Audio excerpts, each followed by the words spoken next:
Nova's scream died in her throat. She slammed her small fists against the door. Once, twice, 3 times, until her knuckles bled. Please, I haven't eaten in 5 days. Please, Marcus, please. On the other side, Marcus Coleman's voice was calm, almost gentle. You know what you cost me today, Nova? The prosthetic appointment you missed because you forgot? $300. So here's what's happening. You get 300 hours in the dark. Do the math. That's 12.5 days. I'll die. Then I'll collect the insurance money. He laughed. Actually laughed. Then his footsteps faded down the hallway. Nova collapsed against the door, her missing leg throbbing, her stomach eating itself from the inside. 12 days. She had maybe 3. Day 6 without food. Nova Williams sat in the corner of the storage room, her back against the wall Marcus had painted black over the only window. Her right leg, the one that ended at the knee, throbbed with each heartbeat. The cheap prosthetic he'd bought 3 months ago sat in the corner, unused. It rubbed her skin raw. She'd stopped wearing it 2 weeks ago. 6 feet by 8. That was her world now. A stained mattress on the floor. A cardboard box with 3 shirts and 2 pairs of pants, all too small. No books, no toys, no light. The lock on the outside of the door was heavy-duty. Marcus had installed it the week after Mama died. 7 months felt like 7 years. Nova's throat burned. The plastic cup by the mattress had been empty since yesterday morning. She'd licked the inside twice, desperate for even the memory of water. She closed her eyes, tried to see Mama's face. Getting harder every day. The exact shade of her brown eyes, how her laugh sounded, the way her hands felt braiding Nova's hair. All fading. Footsteps in the hallway. Nova's heart slammed against her ribs. She knew those footsteps. Heavy, purposeful. The lock rattled. Light flooded in. Nova squinted, raising her arm. Marcus stood backlit in the doorway, holding something. A sandwich. Turkey and cheese. The smell hit her. Her stomach roared back to life after 2 days of silence. Hungry? Marcus asked, pleasant as Sunday morning. Nova stayed silent. Speaking without permission made things worse. Marcus bit into the sandwich, chewed slowly. I asked you a question, Nova. Yes, sir. Her voice came out crushed gravel. Yes, sir, what? Yes, sir, I'm hungry. Another bite.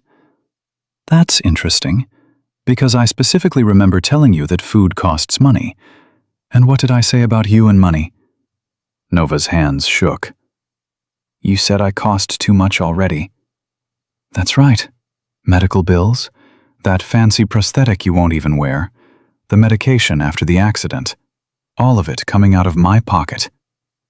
He finished the sandwich, wiped his hands on his pants. So tell me, Nova, why should I spend more money feeding you when you're already such a financial burden? The words came automatic. She'd said them 100 times. I'm sorry. I'll be better. I'll wear the prosthetic. I won't complain. I'll be so quiet. Please. Marcus smiled. See, that's what I like to hear. Gratitude. He reached into his pocket, pulled out a granola bar, tossed it near her feet. There. Dinner. Nova grabbed it before he changed his mind, hands fumbling the wrapper. 3 tries to tear it open. She shoved half in her mouth, choking. Slow down, Marcus snapped. You'll make yourself sick. And if you throw up, you're cleaning it yourself. Understood? Nova forced herself to chew. Swallow. It hurt going down. Marcus watched with that pleasant expression, like this was normal. Nova, he said quietly. Do you know why your mother married me? She couldn't answer, mouth full. She married me because she was dying. Stage 4 cancer. She needed someone to take care of you after she was gone. He paused. She made me promise, on her deathbed. Take care of my baby girl, she said. Please, Marcus. Promise me. Nova's eyes filled. She remembered that day. Mama's hand, so thin and weak, reaching for Marcus. The way he'd held it. The way he'd cried. The nurses saying what a good man he was. And I am taking care of you, Marcus continued. Roof over your head, clothes on your back. That's more than a lot of kids get. You should be grateful. I am, Nova whispered. I am grateful. Are you? Because grateful children don't run away. They don't try to sneak food at 2 a.m. They don't lie to school counselors about bruises. Nova's breath caught. 3 weeks ago, before he pulled her out of school, Mrs. Chen, the counselor, had asked about the marks on her arm. Nova said she fell. Mrs. Chen hadn't believed her, made a phone call.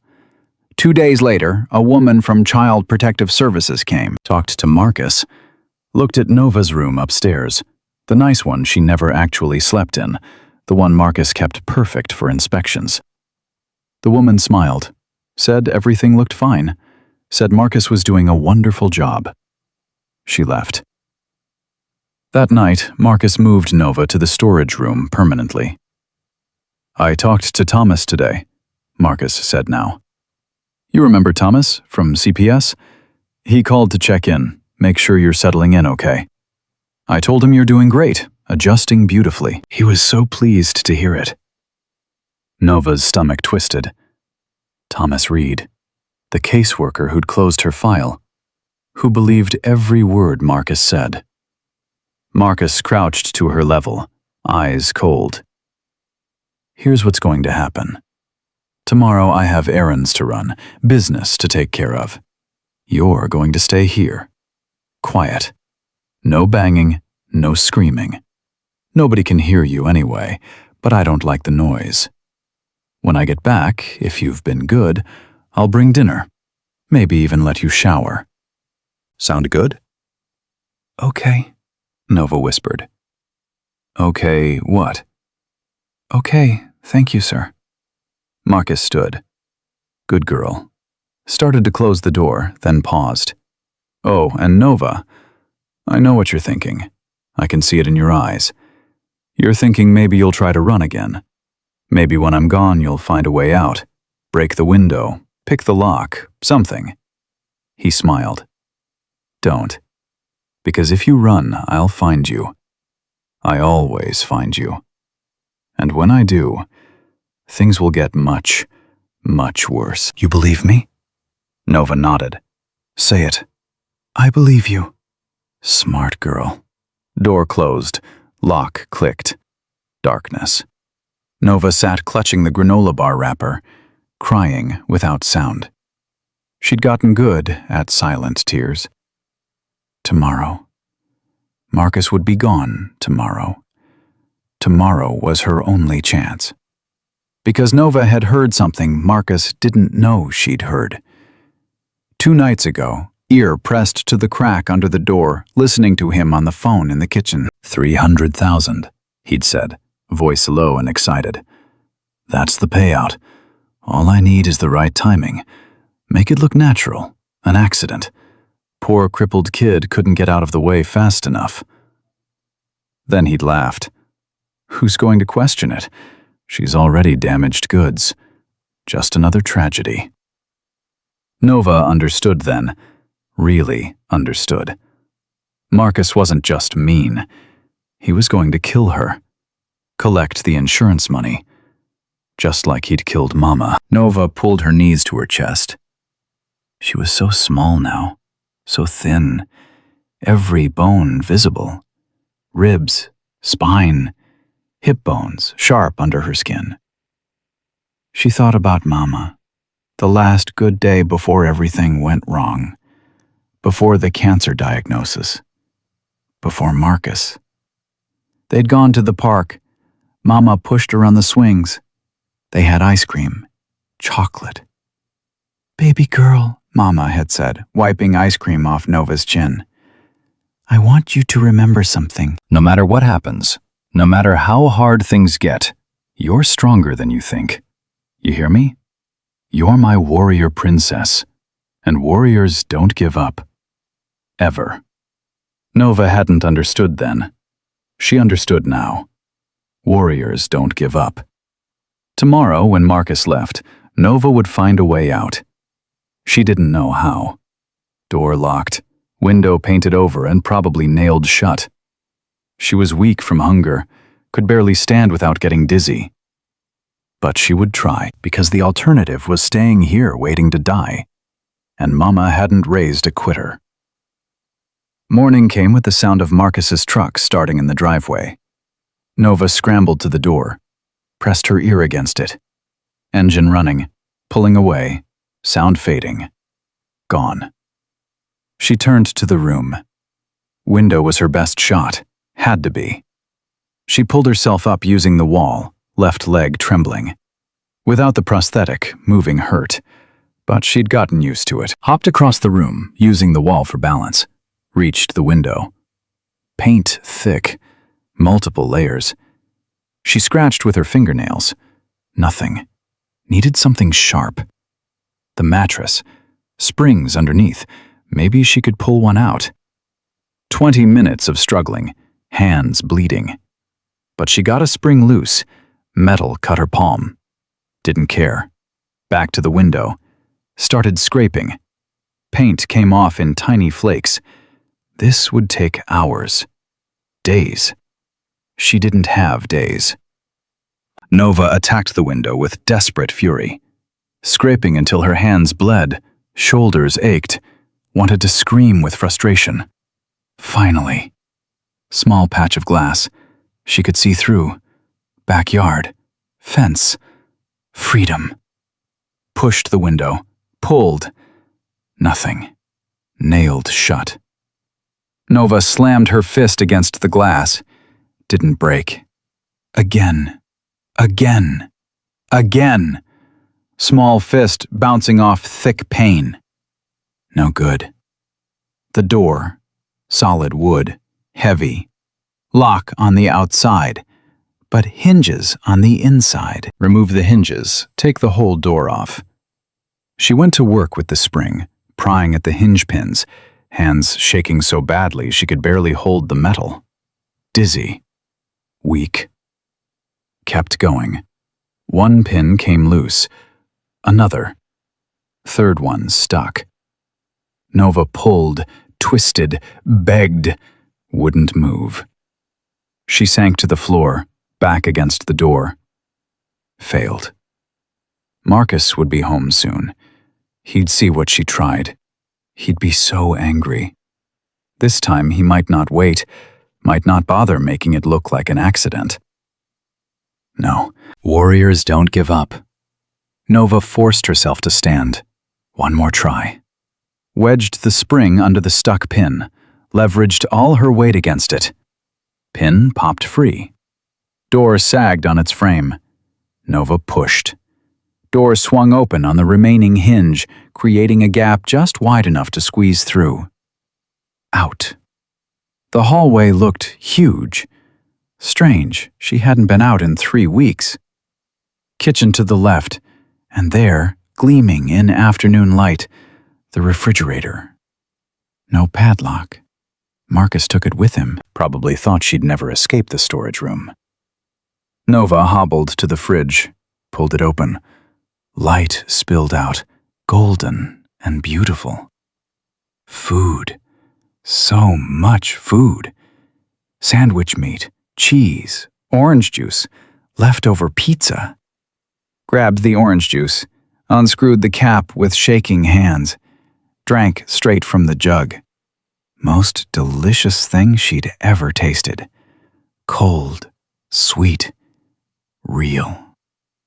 Drank until her stomach cramped, set it down, grabbed pizza, shoved a slice in her mouth. Dangerous. Eating too much too fast after starving. Couldn't stop herself. 3 slices later, stomach screaming. Forced herself to stop. Close the fridge. Get out. Needed to get out before Marcus came back. Nova looked around. Old shoes by the front door. From before the accident, when she had 2 feet. One would still fit. Pulled on the left shoe. Found her winter coat in the hall closet. Too thin for January in Denver. Better than nothing. Opened the front door. Cold air slapped her face. Snow on the ground.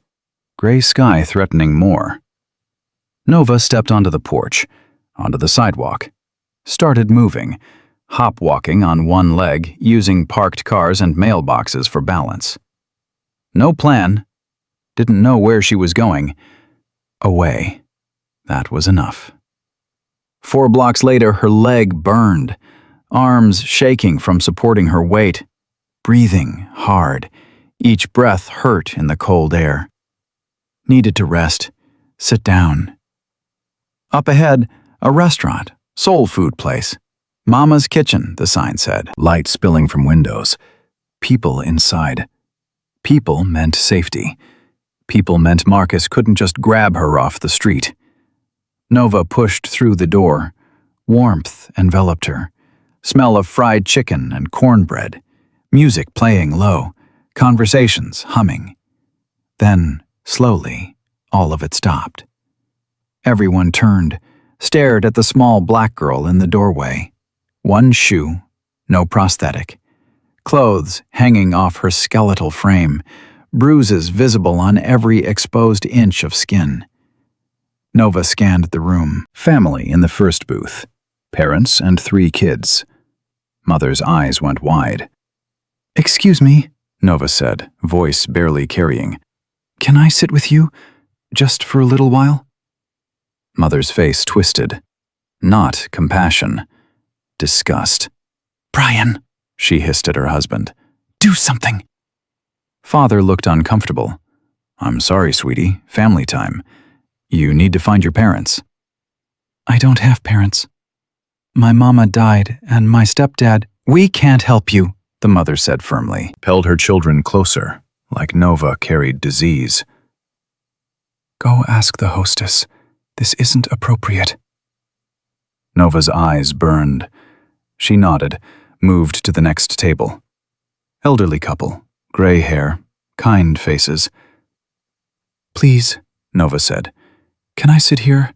My leg hurts so bad. I've been walking for so long. I just need to rest." Old man wouldn't meet her eyes, stared at his plate like it held the universe's answers. His wife, at least, looked guilty. "We're waiting for someone, dear." Check already on their table. They weren't waiting for anyone. "Please," Nova tried again. "I'll be so quiet, you won't even—" "I'm sorry," the woman said, voice cracking. "I'm so sorry." Didn't move. Didn't help. Nova moved on. Next table. 4 women in church clothes, hats and pearls, Bibles stacked beside sweet tea. "Please," Nova said, desperation clear in her voice now. "I need help. My stepdad's been hurting me. He's going to kill me. Please, I just—" "Where are your people, child?" One woman interrupted, voice sharp, judgmental. "Why are you out here alone, looking like that? This is what happens when folks don't raise their children right." "I'm not lying," Nova said. "He locked me in a room. He didn't feed me. He's going to—" "There are shelters," another woman said, "for people like you. You need proper authorities, not bothering decent folks trying to have a nice meal." "People like you." Nova's vision blurred, not from tears, from exhaustion, despair. She was going to pass out right here. Then Marcus would come, find her, take her back. And this time, there wouldn't be a next time. She turned, looking for anywhere to sit. That's when she saw him. Corner booth, massive black man with shaved head and beard going gray. Leather vest covered in patches. Hell's Angels, the biggest patch said. Skull with wings. Scars on his knuckles. scars on his face, eyes that had seen things, done things. Everyone else turned her away. Every respectable person, every Christian, every family. This man, this Hell's Angel, was her last option. Nova took a breath, made her choice. Hop walked across the restaurant. Each step took a year. Everyone watching, judging. Reached his table, looked up at him. Even bigger up close, intimidating in a way that had nothing to do with size and everything to do with presence. "Mister?" Nova said, voice breaking. Everyone else said no. Can I please sit here? The man looked at her. Really looked. Eyes traveled over bruises, missing leg, hollow cheeks, desperation written in every line of her small body. Then he pushed the chair across from him out with one booted foot. "Yeah, little sister," he said, voice deep and steady. "Have a seat." Nova collapsed into the chair. Crutches clattered to the floor. The man caught her before she fell. Hands gentle despite their size. Steadied her. Picked up the crutches, leaned them against the wall, sat back down. "What's your name?" he asked. "Nova." "Nova. Beautiful name. I'm Axel. You hungry, Nova?" The question almost broke her. "I don't have any money. I'm not trying to get anything. I can leave if—" Axel held up one hand. "Stop. Didn't ask if you had money. Asked if you were hungry." Nova stared at him, trying to find the trick, the trap. There wasn't one. "Yes," she whispered. "I'm really, really hungry." Axel flagged down the waitress. "Grilled cheese, fries, mac and cheese, cornbread, chocolate milkshake. Keep it coming." The waitress looked at Nova. Really looked. Expression changed from irritation to concern in half a second. "Coming right up, baby," she said softly. To Axel, "You need anything else, you holler." Axel nodded. Waitress disappeared, turned back to Nova. "When's the last time you ate? Don't lie." "This morning. Got some pizza from the fridge before I ran." "Before that?" Nova's hands twisted in her lap. 6 days ago. A granola bar." Axel's jaw tightened. Just a fraction. Nova saw it. 6 days. You went 6 days without food. Marcus locks it all up. Says I cost too much. Says food's expensive and I'm expensive enough already. Marcus. My stepdad. Axel leaned back slightly. "Nova, I'm going to ask you some questions. Need you to tell me the truth. All of it. Can you do that?" Nova nodded. "Those bruises on your face, how'd you get them?"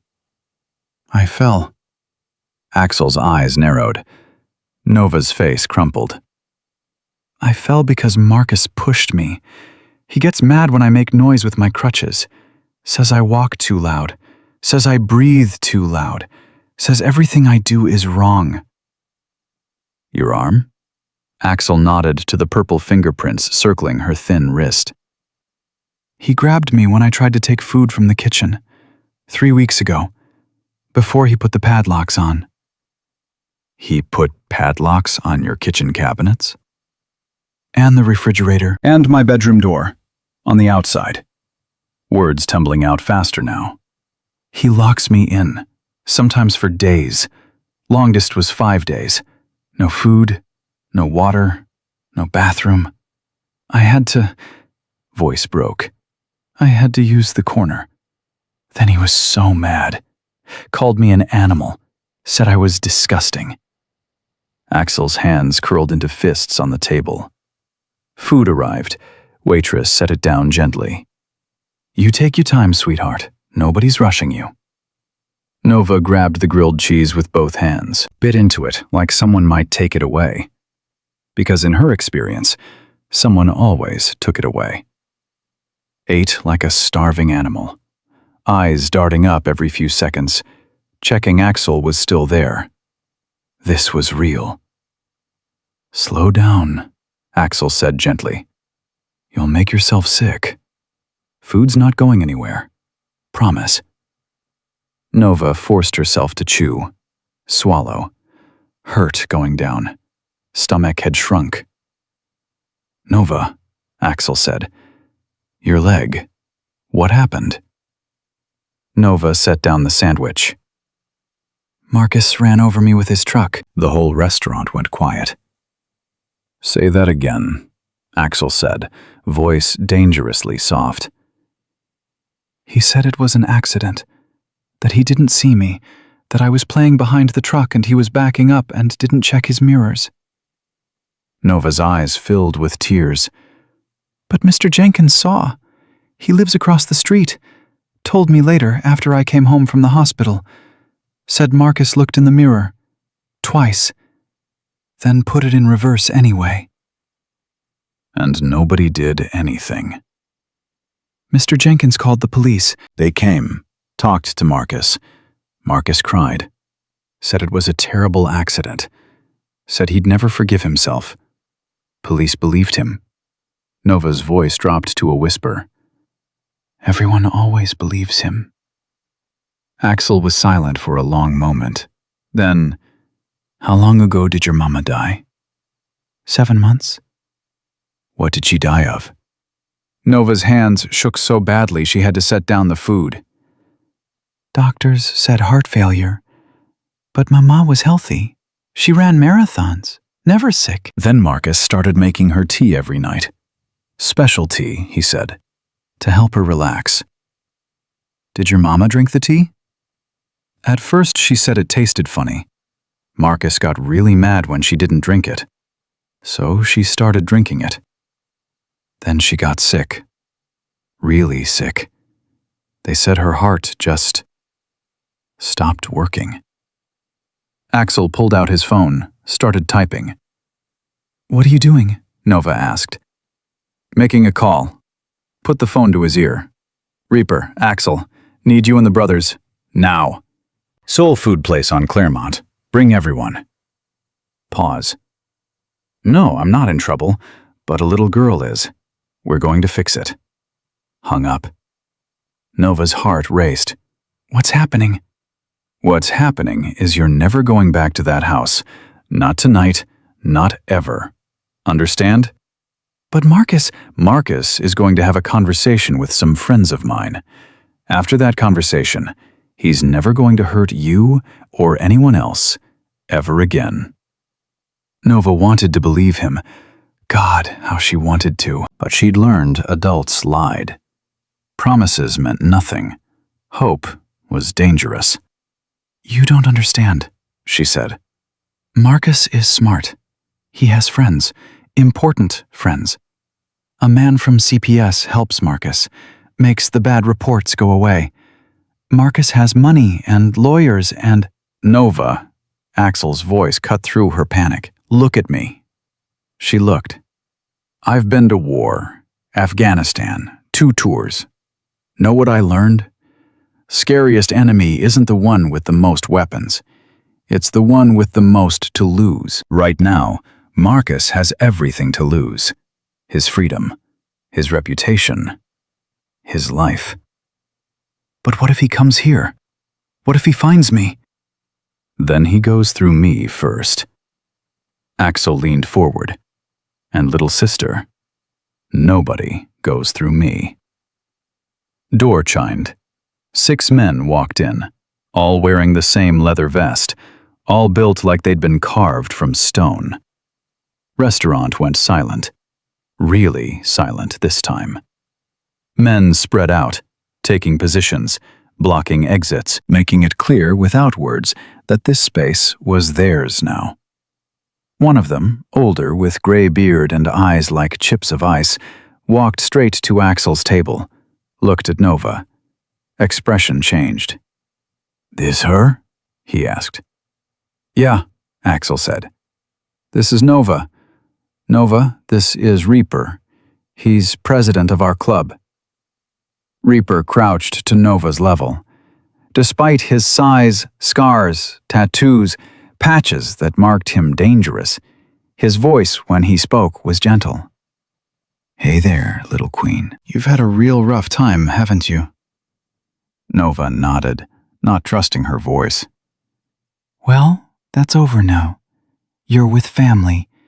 Family takes care of family. Always."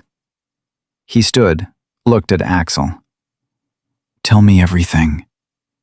Axel did. Every word Nova said, every bruise, every day without food, locked room, the truck, Jasmine's suspicious death. With each detail, Reaper's face got harder, colder. When Axel finished, Reaper pulled out his phone. "Calling Martinez. ADA owes me a favor." Stepped away to make the call. Nova watched all this happening around her. These scary men, these Hell's Angels, moving with military precision, making calls, taking notes, planning.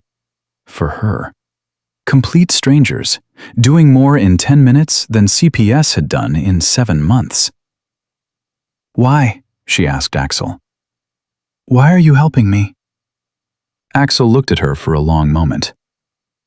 "Know what I see when I look at you, Nova?" She shook her head. "I see my sister. She was about your age when our daddy started using her as a punching bag. I was too young to stop him, barely 10 years old. Tried once. He put me in the hospital." Axel's hands clenched. "By the time I was big enough to fight back, she was gone. Ran away at 14. Never saw her again." "I'm sorry," Nova whispered. "Don't be sorry. Just understand. I couldn't save her, but I can save you. I'm not going to fail this time." Nova's eyes filled with tears. "What if Marcus finds me first?" "He won't. But what if—" Door chimed. Nova's blood turned to ice. Marcus stood in the doorway. Eyes swept the room, landed on her. He smiled. "There you are, sweetheart," Marcus said, voice dripping concern. "I've been looking everywhere for you." He started walking toward their table, confident, like he owned the place, like he owned her. "Everyone's been so worried. When I came home and found the door open, the food everywhere, I thought something terrible had happened. I've been driving around for hours trying to find you." Reaper stepped into his path, solid as a wall. "That's close enough," Reaper said. Marcus stopped, looked Reaper up and down, smiled that same pleasant smile. "I'm sorry, but this is a family matter. That's my daughter, and I need to take her home." "Stepdaughter," Axel corrected from the booth. "Get it right." Marcus's eyes shifted to Axel. "I don't believe we've met, but as I said, this is a family matter. Nova has some behavioral issues. She runs off sometimes, makes up stories. It's been happening since her mother died." "That's so." Axel stood up. He was taller than Marcus by 6 inches, broader by 60 pounds. "What kind of stories?" "Oh, you know how children are, especially traumatized ones. They say things for attention. She's been seeing a therapist. We're working through it." Marcus's smile never wavered. "Now, if you'll excuse me, I need to get her home. School night tomorrow." "She doesn't go to school," Axel said quietly. "You pulled her out 3 weeks ago." Marcus blinked. "I'm sorry. What business is that of yours?" "Making it my business." "I see." Marcus's pleasant mask flickered. Something ugly showed through. "Listen, I don't know what she told you, but I can assure you it's not true. Nova has a very active imagination. She's been having trouble distinguishing reality from fantasy since the accident." "The accident where you ran over her with your truck?" "That was a terrible tragedy. I backed up without looking. She was playing behind the vehicle. I never forgave myself." Marcus's voice broke convincingly. "I would give anything to take it back. But accidents happen. The police investigated. Child services investigated. Everyone agreed it was a horrible accident.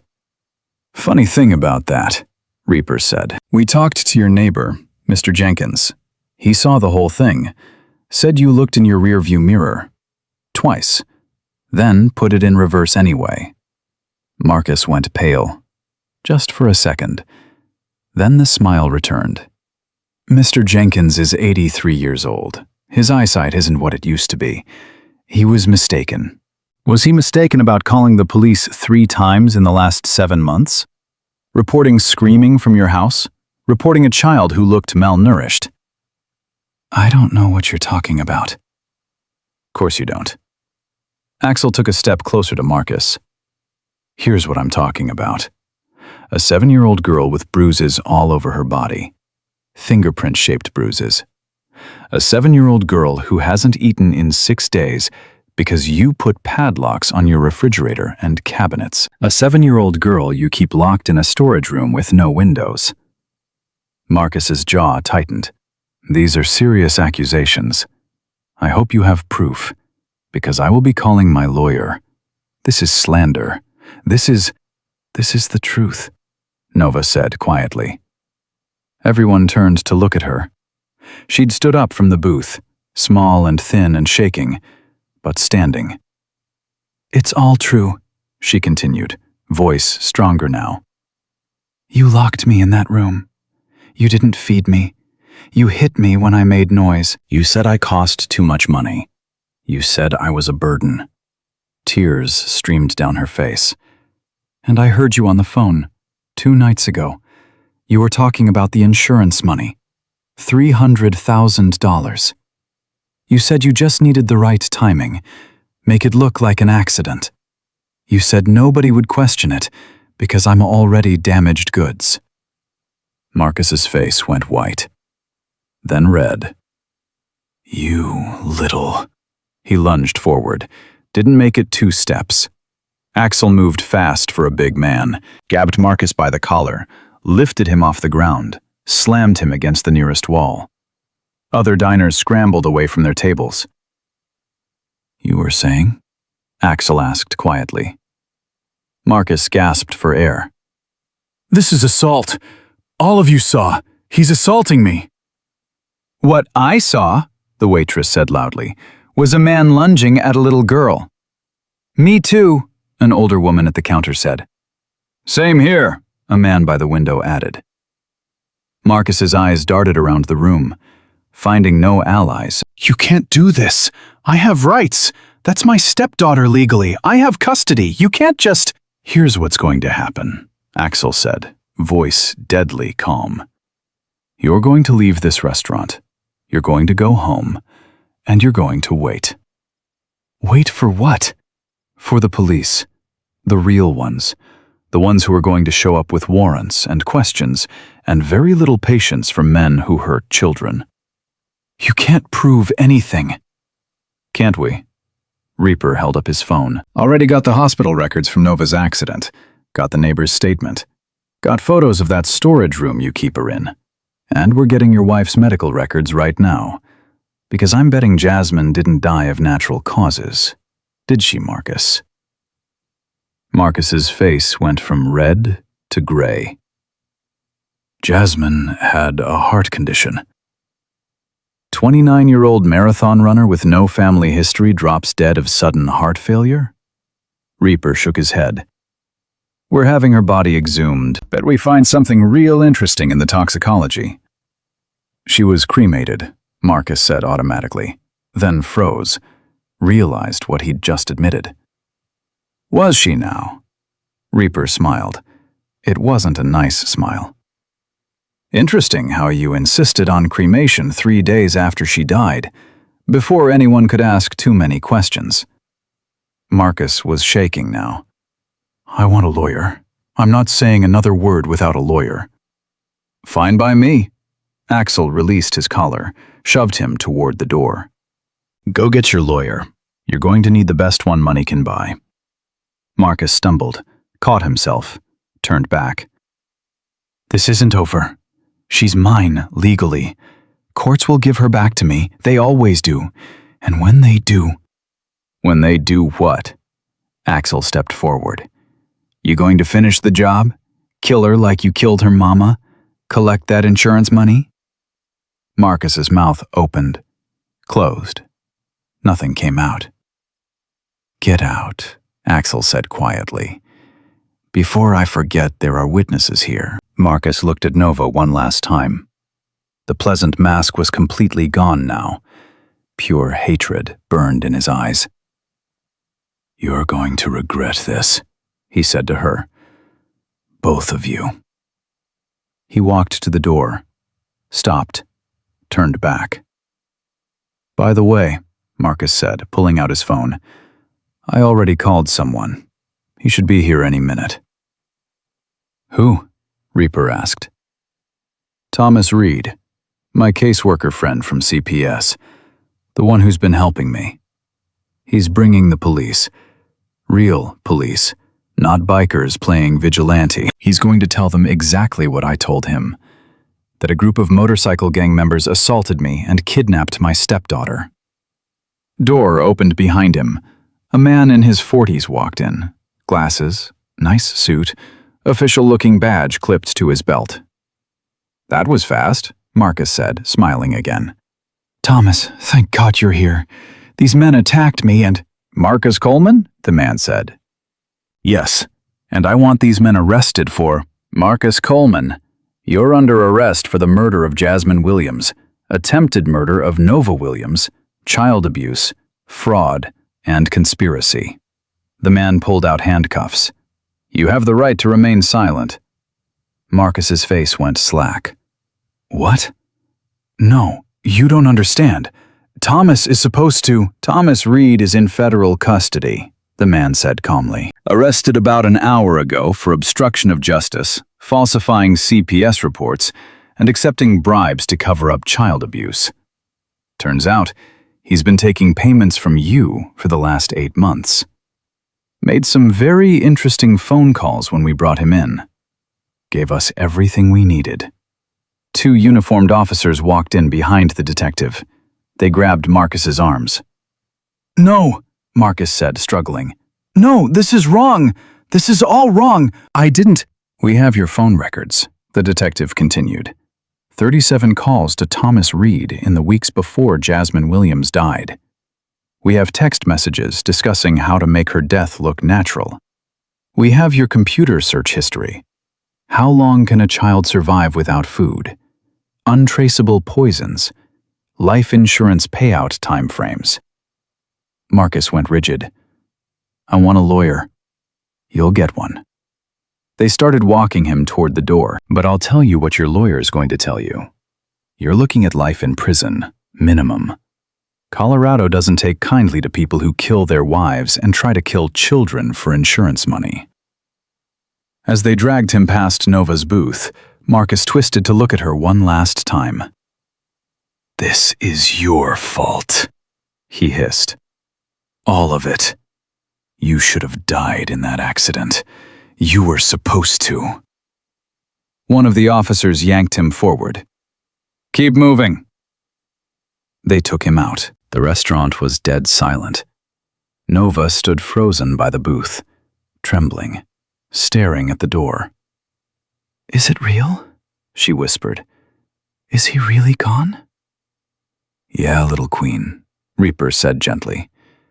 He's really gone. But what if he gets out?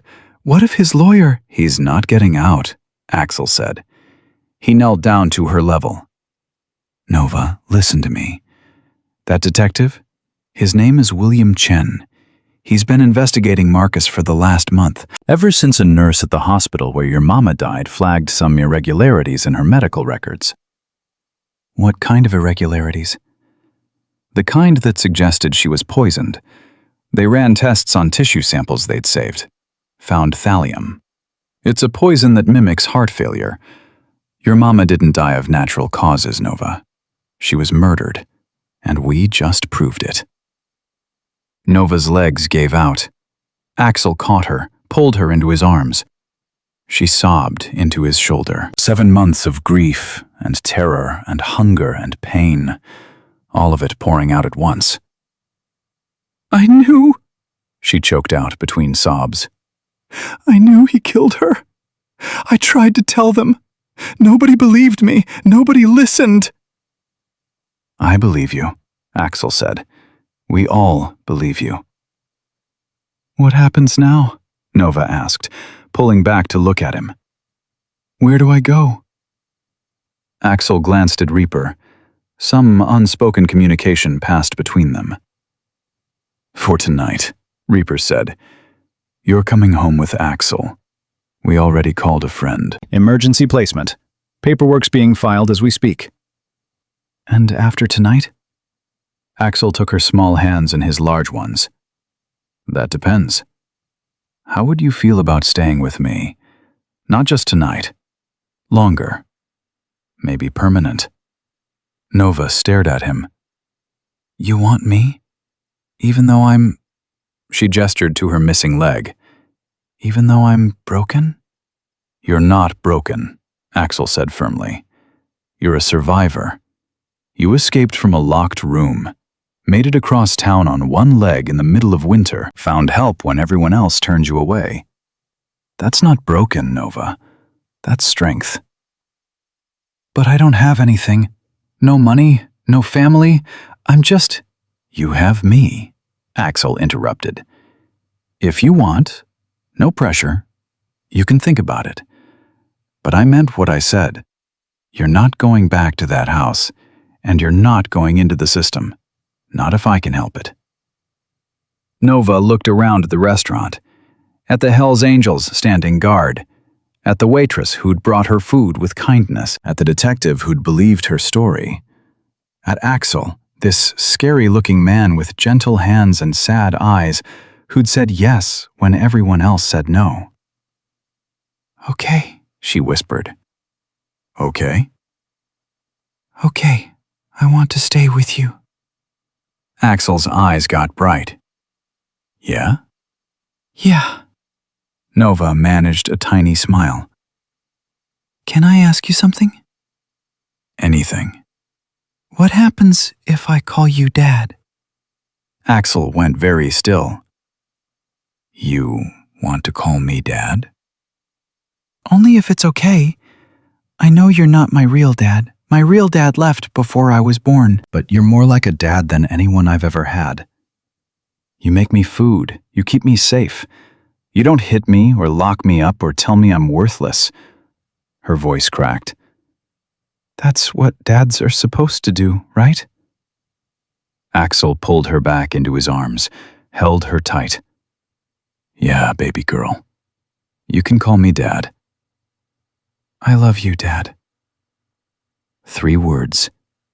3 words that changed everything. I love you too, Nova. Behind them, the Hells Angels started clapping. Then the waitress. Then the other customers. The whole restaurant erupted in applause. Nova buried her face in Axel's shoulder, overwhelmed. It's okay, Axel murmured. You're safe now. You're home. And for the first time in 7 months, Nova believed it. The police car pulled away from Mama's kitchen, Marcus's face pressed against the window. Still screaming, still threatening.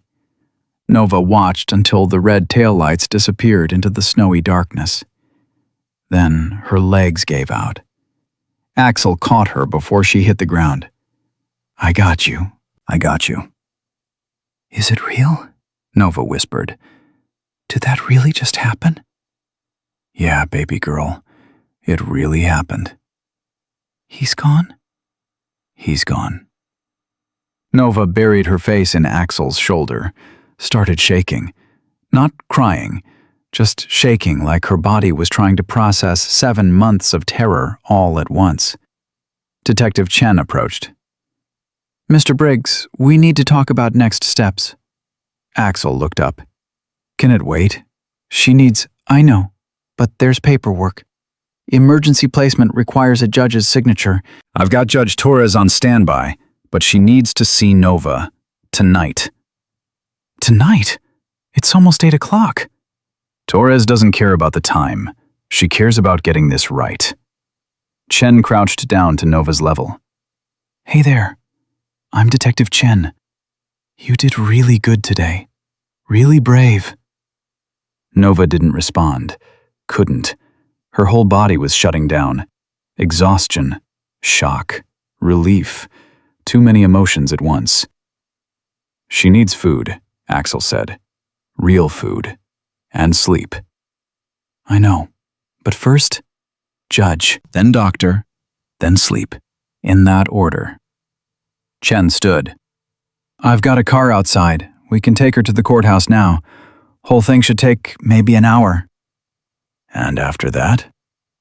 After that, she goes home with you. Temporarily, until we sort out permanent placement. Temporarily. The word hung in the air. Nova's grip on Axel's shirt tightened. You're coming with me, right? To the courthouse? Every step of the way. Promise? Promise. Reaper appeared at Axel's shoulder. We're coming too. All of us. That's not necessary, Chen said. Wasn't asking permission. Reaper's voice left no room for argument. That little girl just watched her abuser get arrested. She's scared. She needs to know she's got backup. So we're coming. Chen sighed. Fine. But you stay in the hallway. Judge Torres doesn't like crowds. We'll be invisible. They weren't invisible. 12 Hell's Angels in leather vests walking into the Denver County Courthouse at 8 p.m. on a Saturday night. Security guards tensed. People stared.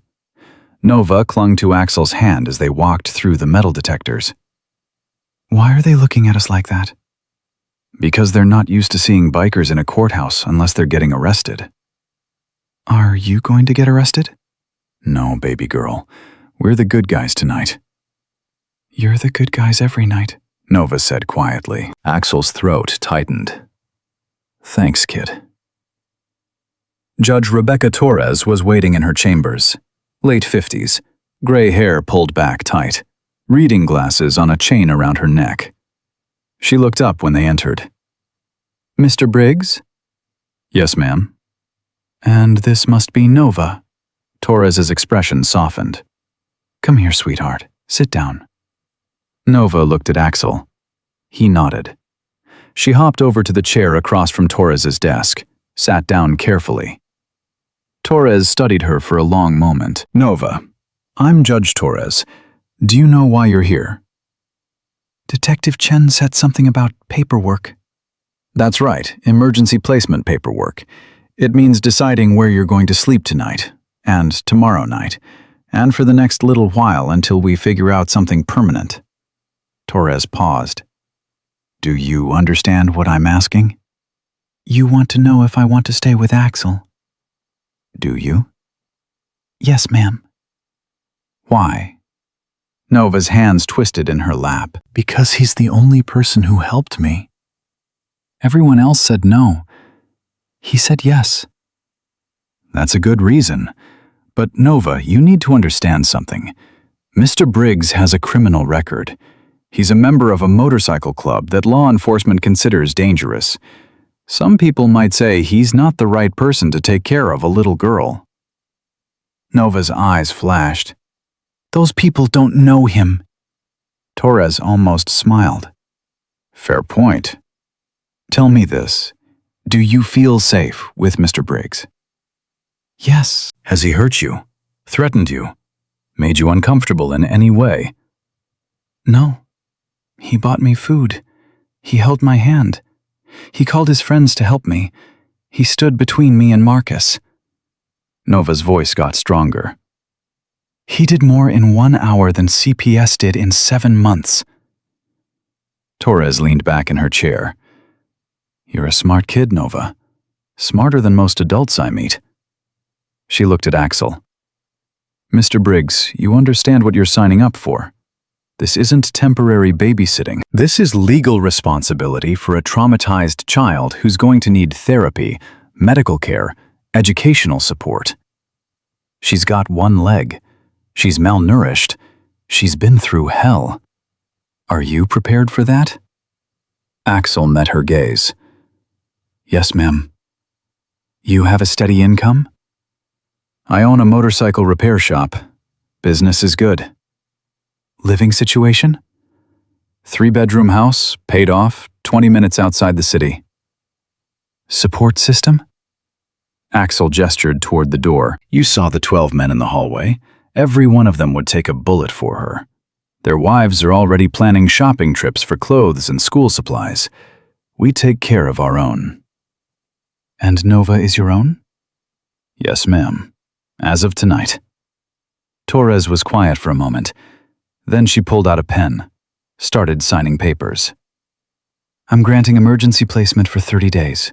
During that time, you'll undergo a home study, background check. We'll have weekly check-ins. Nova will see a therapist, a doctor. She'll be enrolled in school. Child Services will monitor the situation closely. She looked up. If everything goes well, we'll talk about permanent guardianship. If it doesn't, we'll revisit placement options. Clear? Crystal clear. Good. Torres signed the last page, handed the papers to Axel. Then she looked at Nova. Sweetheart, if at any point you feel unsafe or uncomfortable, you tell someone, a teacher, a doctor, the social worker who's going to check on you. Anyone. Understand? Yes, ma'am. And if Mr. Briggs isn't treating you right, you call me directly. Torres wrote a number on a business card, handed it to Nova. That's my personal cell phone. I don't give that to many people, but I'm giving it to you, because you deserve to be safe. And if you're not safe, I want to know about it. Nova took the card with shaking hands. Thank you. Don't thank me yet. Thank me when you're 18 and thriving. Torres stood. You're free to go. Take her to Denver General, get her checked out. Then take her home. Axel stood. Thank you, Judge Torres. Don't make me regret this, Mr. Briggs. I won't. They walked out. The Hells Angels were exactly where they'd promised to be. In the hallway. Waiting. We good? Reaper asked. We're good, Axel said. For 30 days at least. Then let's get her to the hospital. The emergency room at Denver General was packed. Saturday night, usual chaos. Drunk drivers, bar fights, overdoses. The triage nurse took one look at Nova and bumped her to the front of the line. How long has she been malnourished? The nurse asked. At least 7 months, Axel said. Maybe longer. The nurse's jaw tightened. Exam room 3. Doctor will be right in. They waited. Nova sat on the exam table, legs dangling. Her left leg. The stump where her right leg used to be. Does it hurt? Axel asked quietly. The leg? Yeah. Sometimes. Mostly it just feels weird. Like it's still there, but it's not. Nova paused. The worst part is phantom pain. My toes hurt, even though I don't have toes anymore. The doctor at the hospital said that's normal, that my brain is confused. That sounds rough. It's better than what Marcus did to my ribs. Axel went very still. What did he do to your ribs? Nova pulled up her shirt. Axel's vision went red. Bruises. Old ones. New ones. Yellow. Purple. Black. Covering her entire torso. Some shaped like boots. Some shaped like fists. He kicked you. When I made too much noise. Or when he was mad about something else. Nova pulled her shirt back down. I learned to be really quiet. The door opened. A doctor walked in. Indian woman, mid-40s, kind eyes that went hard when she saw Nova. I'm Dr. Patel, she said. You must be Nova. Yes, ma'am. I'm going to examine you, check your vitals. Make sure everything's okay. Is that all right? Nova nodded. The exam took 40 minutes. Dr. Patel was thorough, gentle. asked questions in a soft voice. Nova answered honestly, told her about the storage room, the hunger, the beatings. Dr. Patel wrote it all down, took photos of the bruises, measured Nova's height and weight. When she finished, she turned to Axel. "Can I speak with you outside?" They stepped into the hallway. Dr. Patel closed the door. "Mr. Higgs, I need you to understand the severity of what we're dealing with here. Nova is severely malnourished. She's in the 5th percentile for weight. Her muscle mass is dangerously low. She has 3 healed rib fractures, 2 that are healing now. Bruises in various stages, signs of prolonged physical abuse." Dr. Patel's voice shook. "That child has been systematically tortured for months." Axel's hands curled into fists. "I know. Do you? Because what I'm about to tell you is going to be hard to hear. Nova needs immediate intervention, nutritional therapy, physical therapy, psychiatric care. She needs to be monitored closely because starvation does things to the body. Organ damage, bone density loss, developmental delays." Dr. Patel paused. "She's 7 years old and she weighs 42 pounds. A healthy 7-year-old should weigh at least 55. What do I need to do?" "Feed her. Small meals, frequently. Her stomach has shrunk. If you give her too much at once, she'll get sick. High protein, high calorie, lots of fluids." Dr. Patel handed him a packet. "This has meal plans, recipes, guidelines. Follow them exactly." "I will." "And get her into therapy, soon.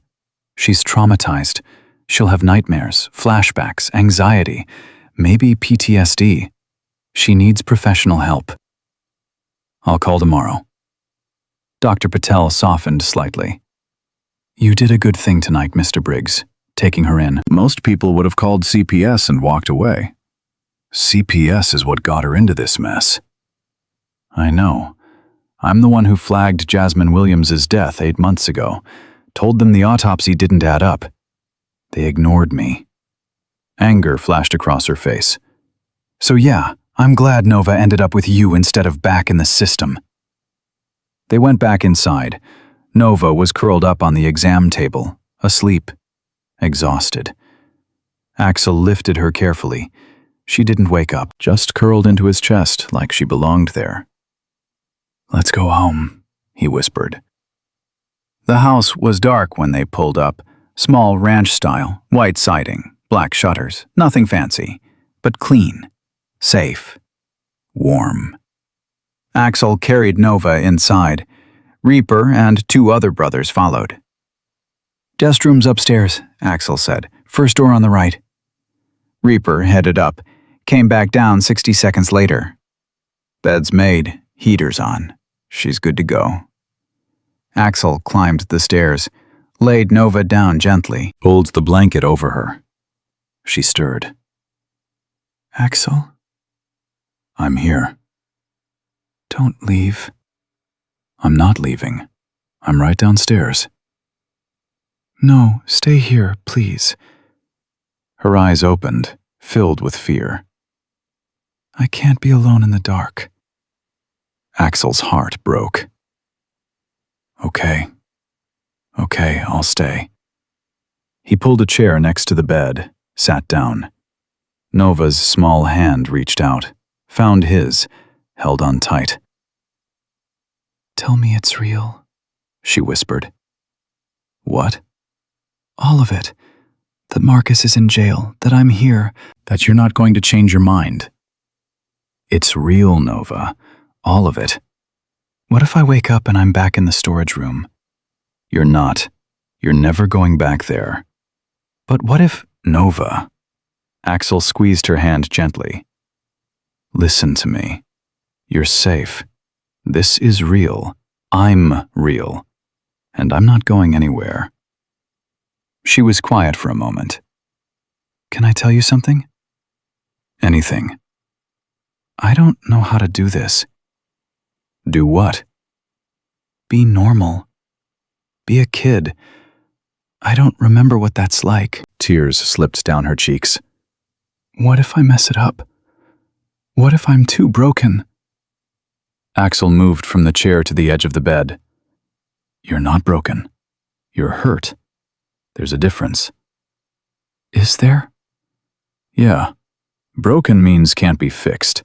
Hurt means needs time to heal. And Nova, you're going to heal. Maybe not tomorrow, maybe not next week, but eventually. He brushed a tear off her cheek. And I'm going to be right here while you do. Why? Why what? Why are you doing this? You don't even know me. Axel was quiet for a long moment. You want the truth? Yes? I told you about my sister, the one who ran away. Yeah? What I didn't tell you is that she wasn't running from just our dad. She was running from me, too. Nova's eyes widened. Why? Because I knew what he was doing to her. I saw the bruises, heard her crying at night, and I did nothing. I was scared. I was weak. I told myself I was too young to help, that somebody else would fix it. Axel's voice broke. But nobody fixed it. And she ran, and I never saw her again. That's not your fault. Maybe not, but I carry it anyway. Every day for the last 20 years. He looked at Nova. So when I saw you tonight in that restaurant, walking on one leg, begging for help, getting turned away by everyone, I saw her. And I thought, not again. Not this time. This time, I'm going to do the right thing. Nova sat up, wrapped her thin arms around his neck, held on tight. Thank you, she whispered. Thank you for doing the right thing. Axel held her. This small, broken girl who'd survived the unsurvivable, who'd walked through fire and come out the other side. You should sleep, he said finally. Will you stay? Yeah, I'll stay. Nova laid back down. Axel moved back to the chair, watched her eyes close, watched her breathing slow. 20 minutes later, she was asleep. Axel stood quietly, started to leave. Axel? Nova's voice, small and sleepy. Yeah? I'm glad it was you, in the restaurant. I'm glad you said yes. Axel's throat tightened. Me too, kid. Me too. He went downstairs. Reaper was in the kitchen, coffee made, sitting at the table. She asleep? Reaper asked. Yeah. How you holding up? Axel sat down heavily. I don't know what I'm doing, man. I've never taken care of a kid. What if I screw this up? You won't. How do you know? Because you care. That's 90% of it right there. Marcus had all the right credentials. Nice house, good job, clean record. And he was a monster. You've got a record and a reputation, and you're the one who saved her. Credentials don't mean shit. Heart does. Axel ran his hands over his face. She's so small, so damaged. What if I can't give her what she needs? Then we help, all of us. That's what the club is for. Reaper leaned forward.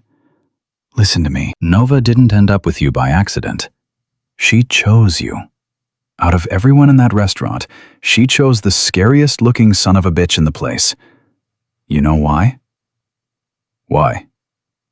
Because she saw something in you. Something real. Something safe. Kids have instincts about these things, and her instincts were right. Axel nodded slowly. I can't let her down. You won't. They sat in silence for a moment. Then Reaper's phone buzzed. He checked it, frowned. What? Axel asked. Martinez, the ADA. She wants to meet tomorrow. Says there's something we need to know about Marcus's case. What kind of something? She didn't say, just said it's important. We're meeting at her office at 10 a.m. Axel's stomach dropped. That doesn't sound good. No, it doesn't. Upstairs, Nova woke up screaming. Axel was up the stairs before Reaper could stand, burst through the bedroom door. Nova was sitting up in bed, eyes wide, gasping for air. Hey, it's okay. Axel sat on the bed. You're safe. You're here. You with me. He locked me in, Nova sobbed. He locked me in, and I couldn't get out, and I was so hungry, and… Nova, look at me. Look at me. She focused on his face. You're not locked in, see? Axel pointed to the door, wide open. You can leave any time you want. You can go anywhere in this house. No locks, no darkness, no storage rooms. Understand? Nova nodded, still crying. Want to see? See what? The house, all of it, right now, so your brain knows you're not trapped. Nova wiped her eyes. Okay. Axel helped her up, handed her the crutches that were leaning against the wall. They walked through every room, turned on every light, opened every door. This is the bathroom, Axel said. No lock on the outside, only on the inside, so you have privacy. Nova stared at the bathroom like it was a miracle. This is my room, Axel continued. Down the hall. If you need me at night, just yell. I'll hear you. Really? Really, I'm a light sleeper. They went downstairs. Kitchen. Refrigerator. No locks. You can eat whenever you want, day or night. Nova opened the fridge, stared at the food inside. Eggs, milk, cheese, fruit, bread. Can I really? She whispered. Really. She took out an apple, bit into it, chewed slowly, swallowed. It's good, she said, wonder in her voice. There's more, whenever you want it. They finished the tour. Living room, basement, garage, every door open. Every light on. See? Axel said. No locked rooms, no darkness. You're free here, Nova. Completely free. Nova looked around. Then she looked at Axel. I've never been free before. Well, you are now. She smiled, small and tentative, but real. Can I sleep now? She asked. Yeah, you can sleep. They went back upstairs. Nova climbed into bed. Axel pulled up the chair. Leave the light on, Nova said quickly. Okay, light stays on. And the door open. Door stays open. And you stay. I stay. Nova closed her eyes. This time, she slept through the night. Axel didn't. He sat in that chair watching her breathe, making sure she was real, making sure this wasn't some dream he'd wake up from. At 6 a.m., his phone buzzed. Text from Martinez. Meeting moved up to 8 a.m., urgent. Marcus made bail. Axel's blood ran cold. Marcus was out. Axel stared at the text message, read it 3 times, hoping the words would change. They didn't. Marcus made bail. He stood up from the chair, walked downstairs. Reaper was still in the kitchen. Marcus is out, Axel said. Reaper's coffee cup stopped halfway to his mouth. What? Martinez just texted. He made bail. Meeting's at 8 instead of 10. How the hell did he make bail? He's charged with murder. I don't know, but he's out. Axel looked at his phone again. We need to secure the house. Now. Reaper was already dialing. Tank, Diesel, get to Axel's place. Now. Yeah, now. Marcus made bail. Pause. I don't care what you were doing. Drop it and get here. 20 minutes later, 4 Hells Angels were stationed around Axel's property, 1 at each corner, eyes on the street, hands ready. Axel went back upstairs. Nova was still asleep. Light on, door open. just like he promised. He couldn't tell her. Not yet. She'd just had her first peaceful night in 7 months. He wasn't going to destroy that. At 7:30, Nova woke up, blinked against the light, looked around. Panic flashed across her face. "I'm here," Axel said from the chair. Relief flooded her features. "You stayed?"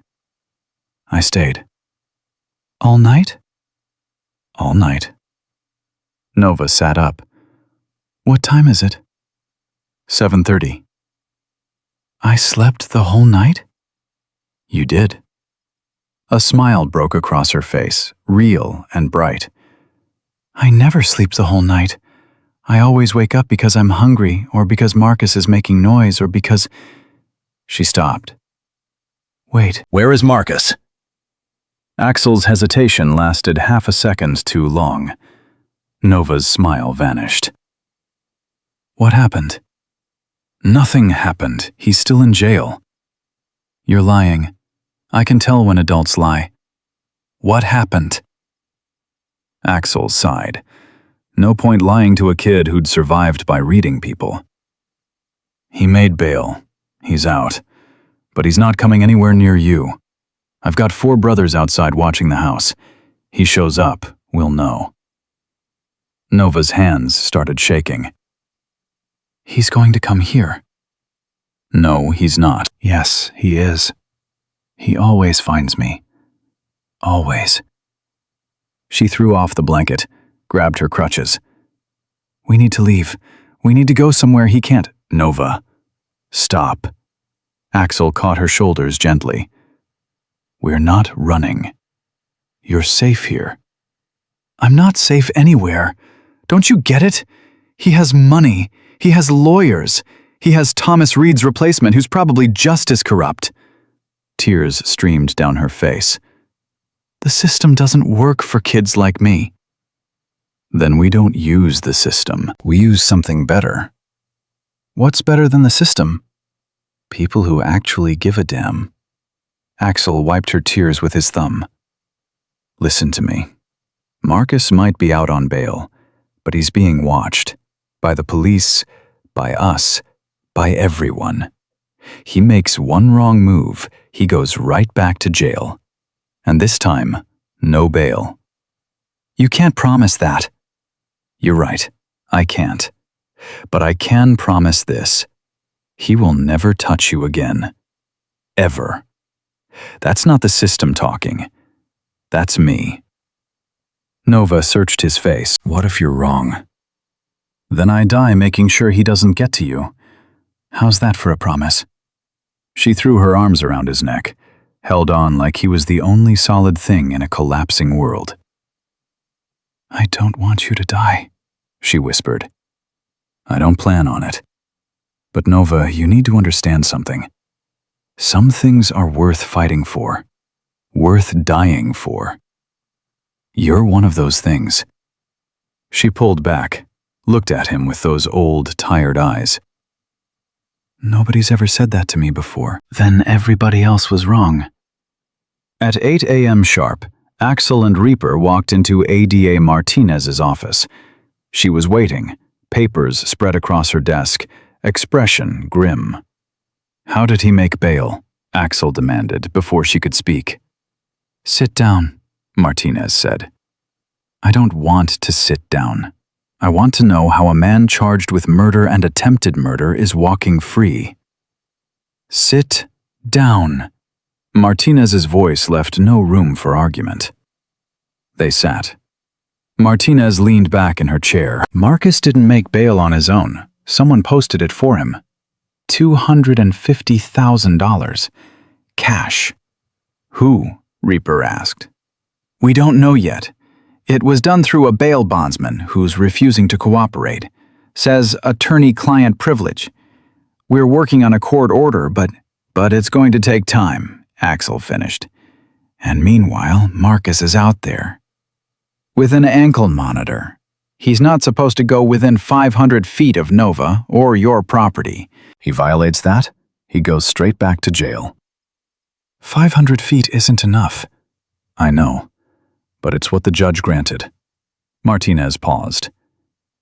There's something else. Something worse. Axel's stomach dropped. What? Marcus's lawyer filed an emergency motion this morning. He's claiming you kidnapped Nova, that you coerced her into making false statements, that the arrest was based on fabricated evidence. That's insane. I know. But his lawyer is Benjamin Schaefer. The Benjamin Schaefer. He doesn't take cases unless he thinks he can win, and he's very good at creating reasonable doubt. We have witnesses, Reaper said. The neighbors, the doctor, Mr. Jenkins, who saw the truck incident. All of whom can be discredited on cross-examination. Mr. Jenkins is 83 with cataracts. The doctor only saw Nova once. The neighbors never actually entered the house. Martinez rubbed her temples. Look, I believe Nova. I believe every word she said. But belief isn't evidence, and Schaefer is going to argue that a traumatized child was manipulated by a motorcycle gang with anti-authority bias. So, what are you saying? Axel asked quietly. I'm saying we need more. Concrete evidence. Something that can't be explained away or discredited. Like what? Like Jasmine Williams's body. Silence. I thought she was cremated, Reaper said. She was. But before cremation, the mortuary is required to keep tissue samples for 90 days. Standard procedure. Martinez pulled out a file. I subpoenaed those samples yesterday. Rush toxicology. Results should be back by tomorrow. And if they show poison? If they show poison, Marcus goes away for life. His lawyer can spin whatever story he wants. Can't argue with toxicology. And if they don't? Axel asked. Martinez didn't answer. Didn't need to. What about the storage room? Reaper tried. The padlocks? The evidence at the house? Marcus's lawyer is claiming the padlocks were for safety, that Nova had a history of wandering, that the storage room was temporary while he renovated her actual bedroom. Martinez's voice was bitter. He's got receipts for lumber and paint, dated 2 weeks ago. He's claiming he was in the middle of fixing up a nice room for her when she ran away.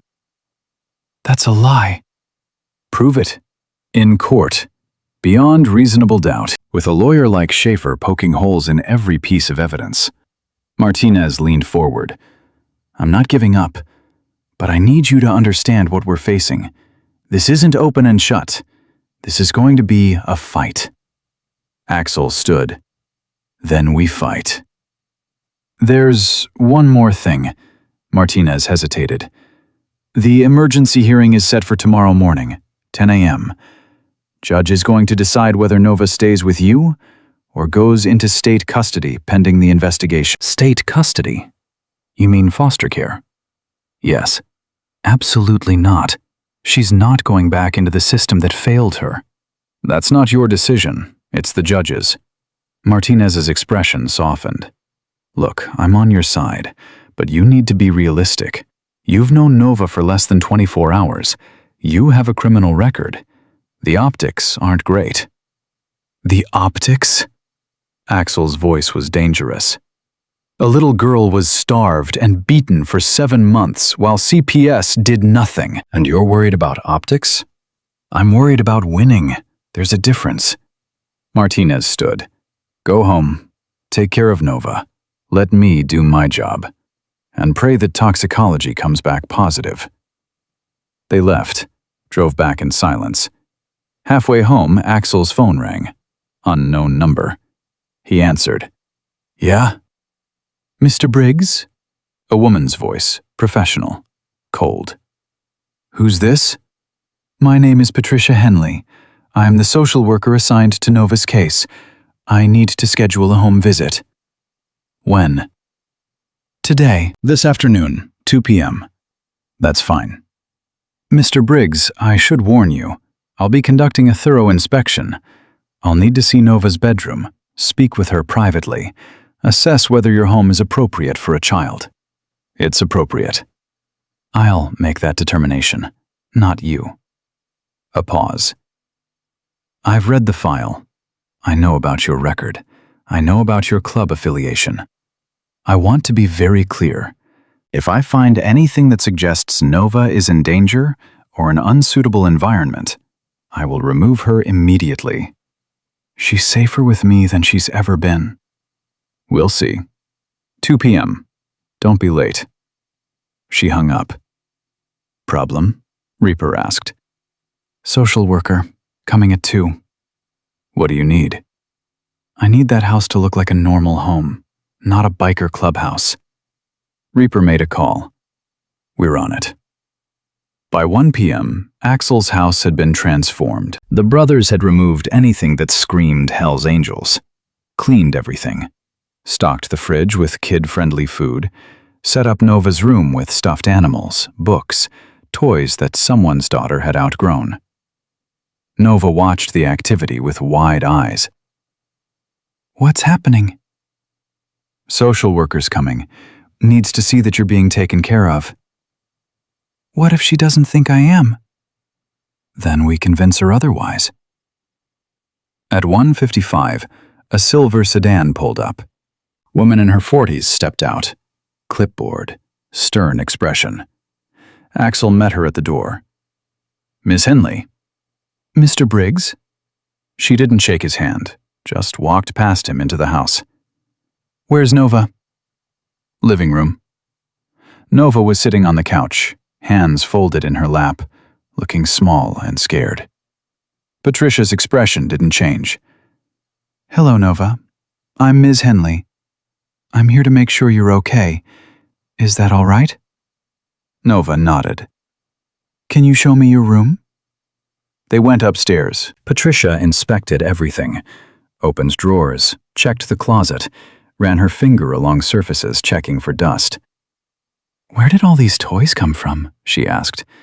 Axel's friends brought them, Nova said quietly. Do you like them? Yes, ma'am. Patricia wrote something on her clipboard. Nova, I need to ask you some questions. Private questions, just you and me. Is that okay? Nova looked at Axel. He nodded. I'll be downstairs, he said. He left, walked down to the kitchen. Reaper was waiting. How's it going? Reaper asked. Can't tell. She's talking to Nova alone. 20 minutes passed. Felt like 20 hours. Finally, Patricia came downstairs. Nova wasn't with her. Where's Nova? Axel asked. Still upstairs. I told her to wait there. Patricia sat at the kitchen table, opened her clipboard. Mr. Briggs, I need to be honest with you. Axel's heart sank. What? I came here expecting to find a disaster. A biker taking in a traumatized child for God knows what reason. Maybe publicity. Maybe something worse. She paused. That's not what I found. What did you find? A little girl who's terrified of losing the first safe place she's had in 7 months.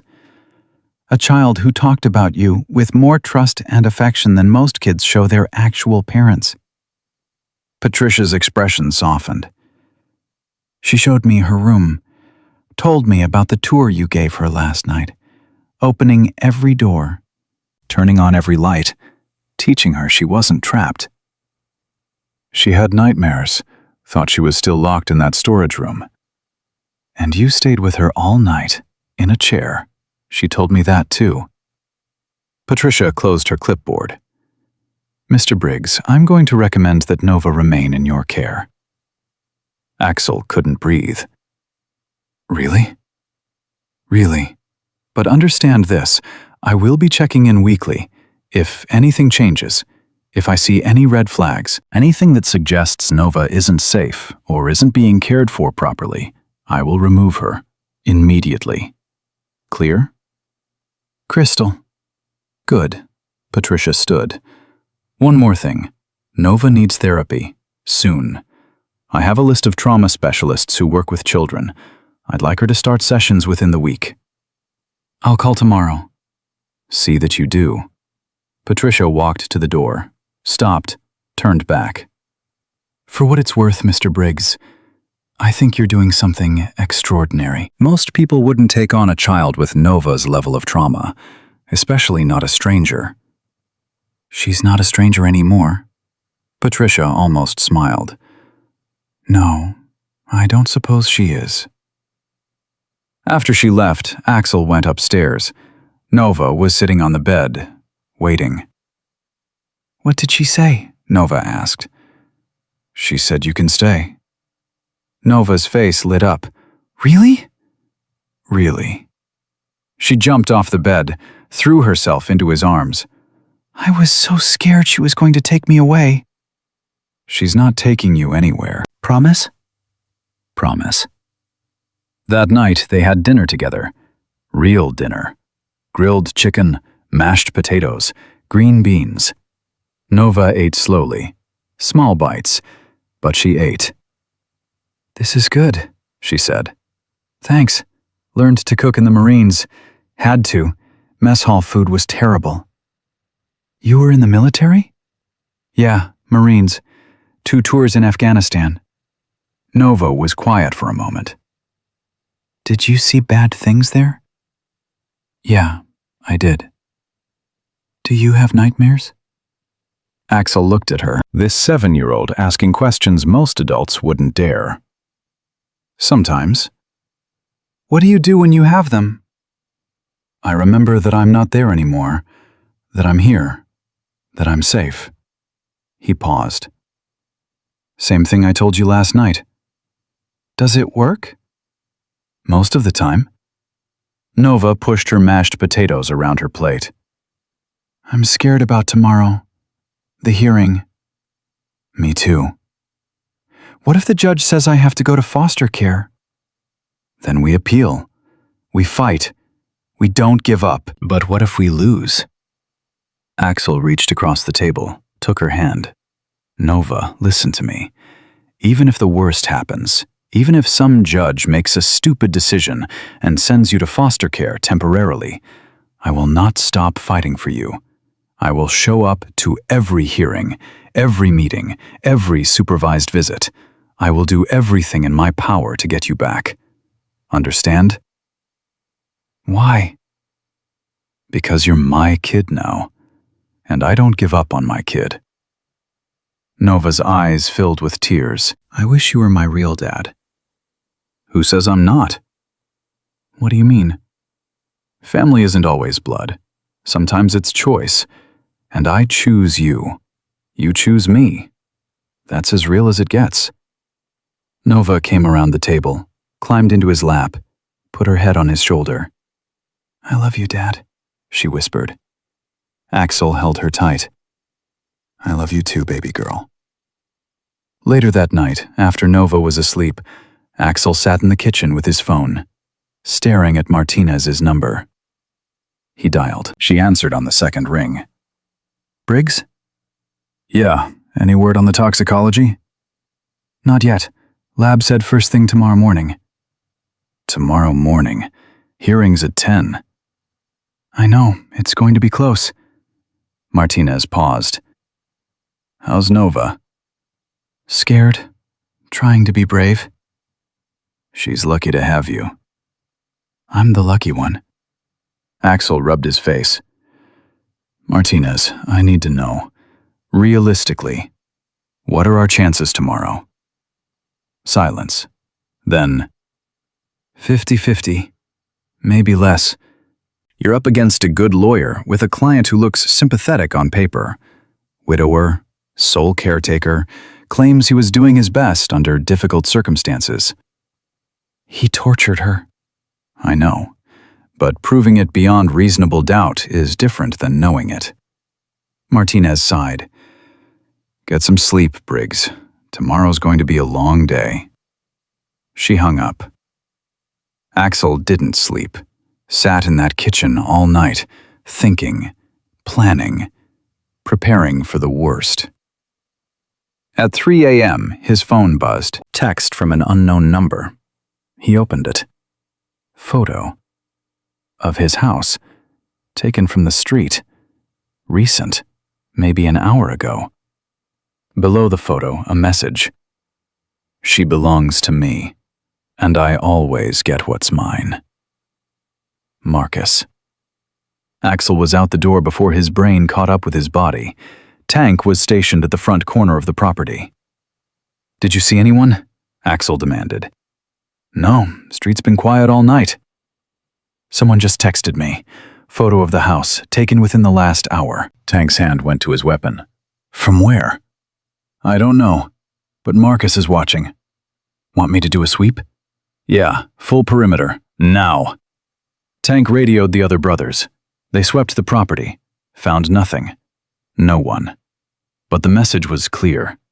Marcus knew where they were, and he wasn't done. Axel went back inside, locked the doors, set the alarm, checked on Nova. Still sleeping. Safe. For now. He sat in the chair next to her bed, watched her breathe, and made a decision. If the court took her away tomorrow, if the system failed her again, he wasn't going to let it happen. He'd run, take Nova and disappear.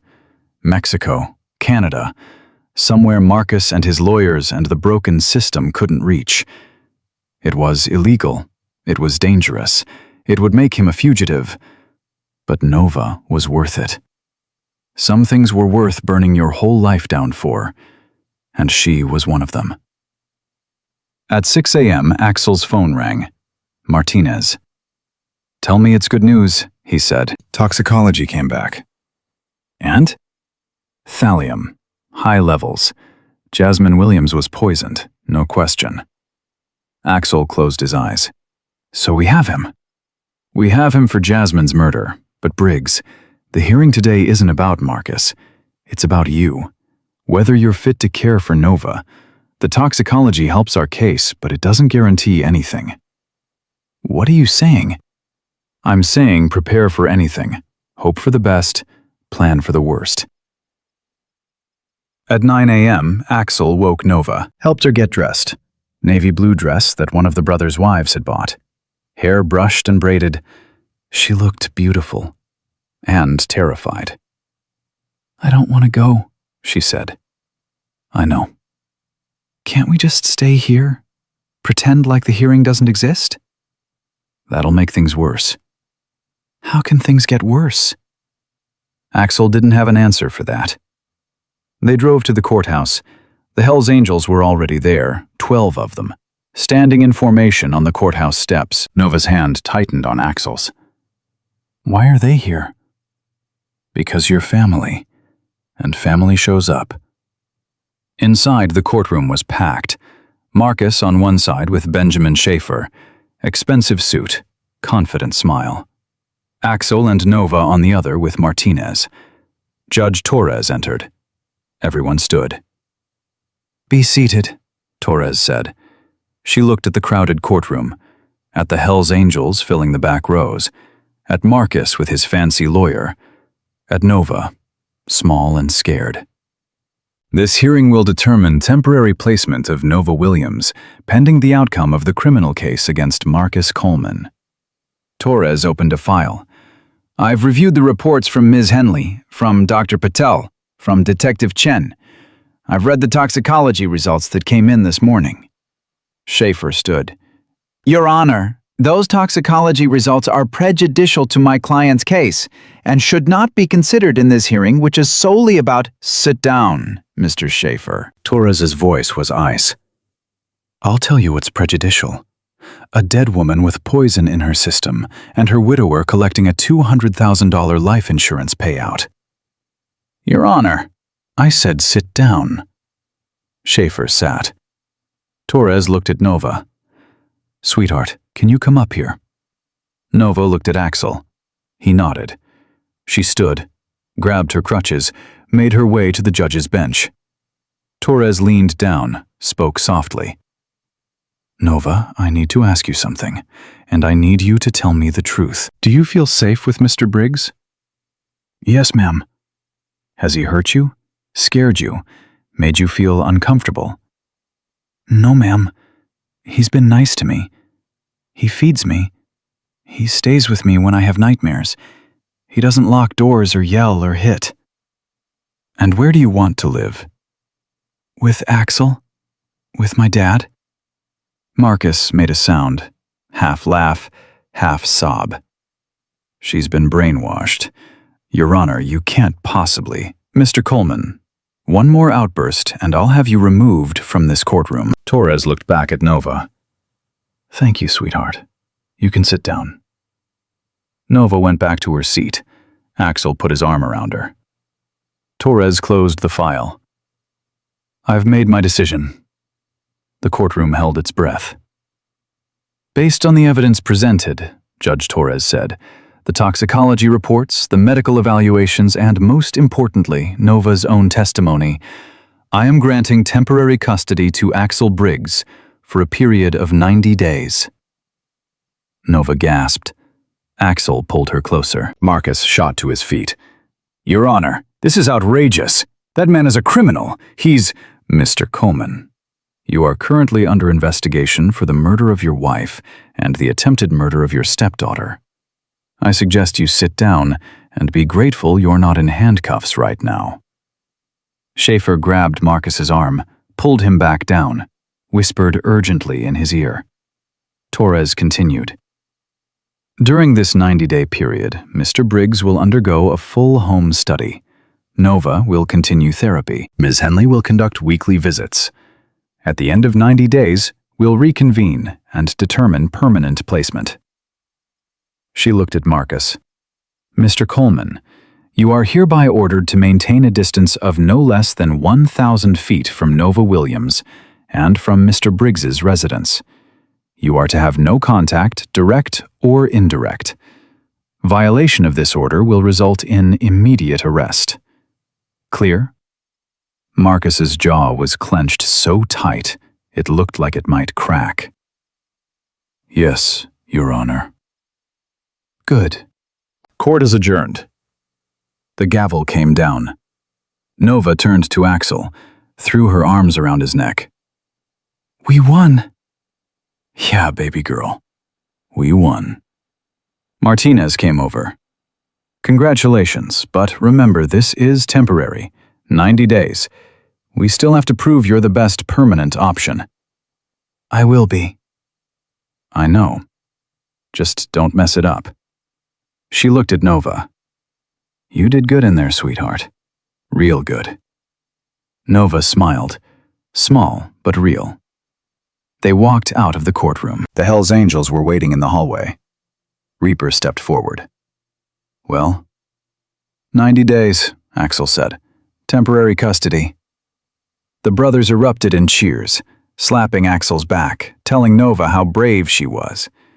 But Axel's eyes were on Marcus, standing across the hall with Schaefer, staring at Nova with pure hatred.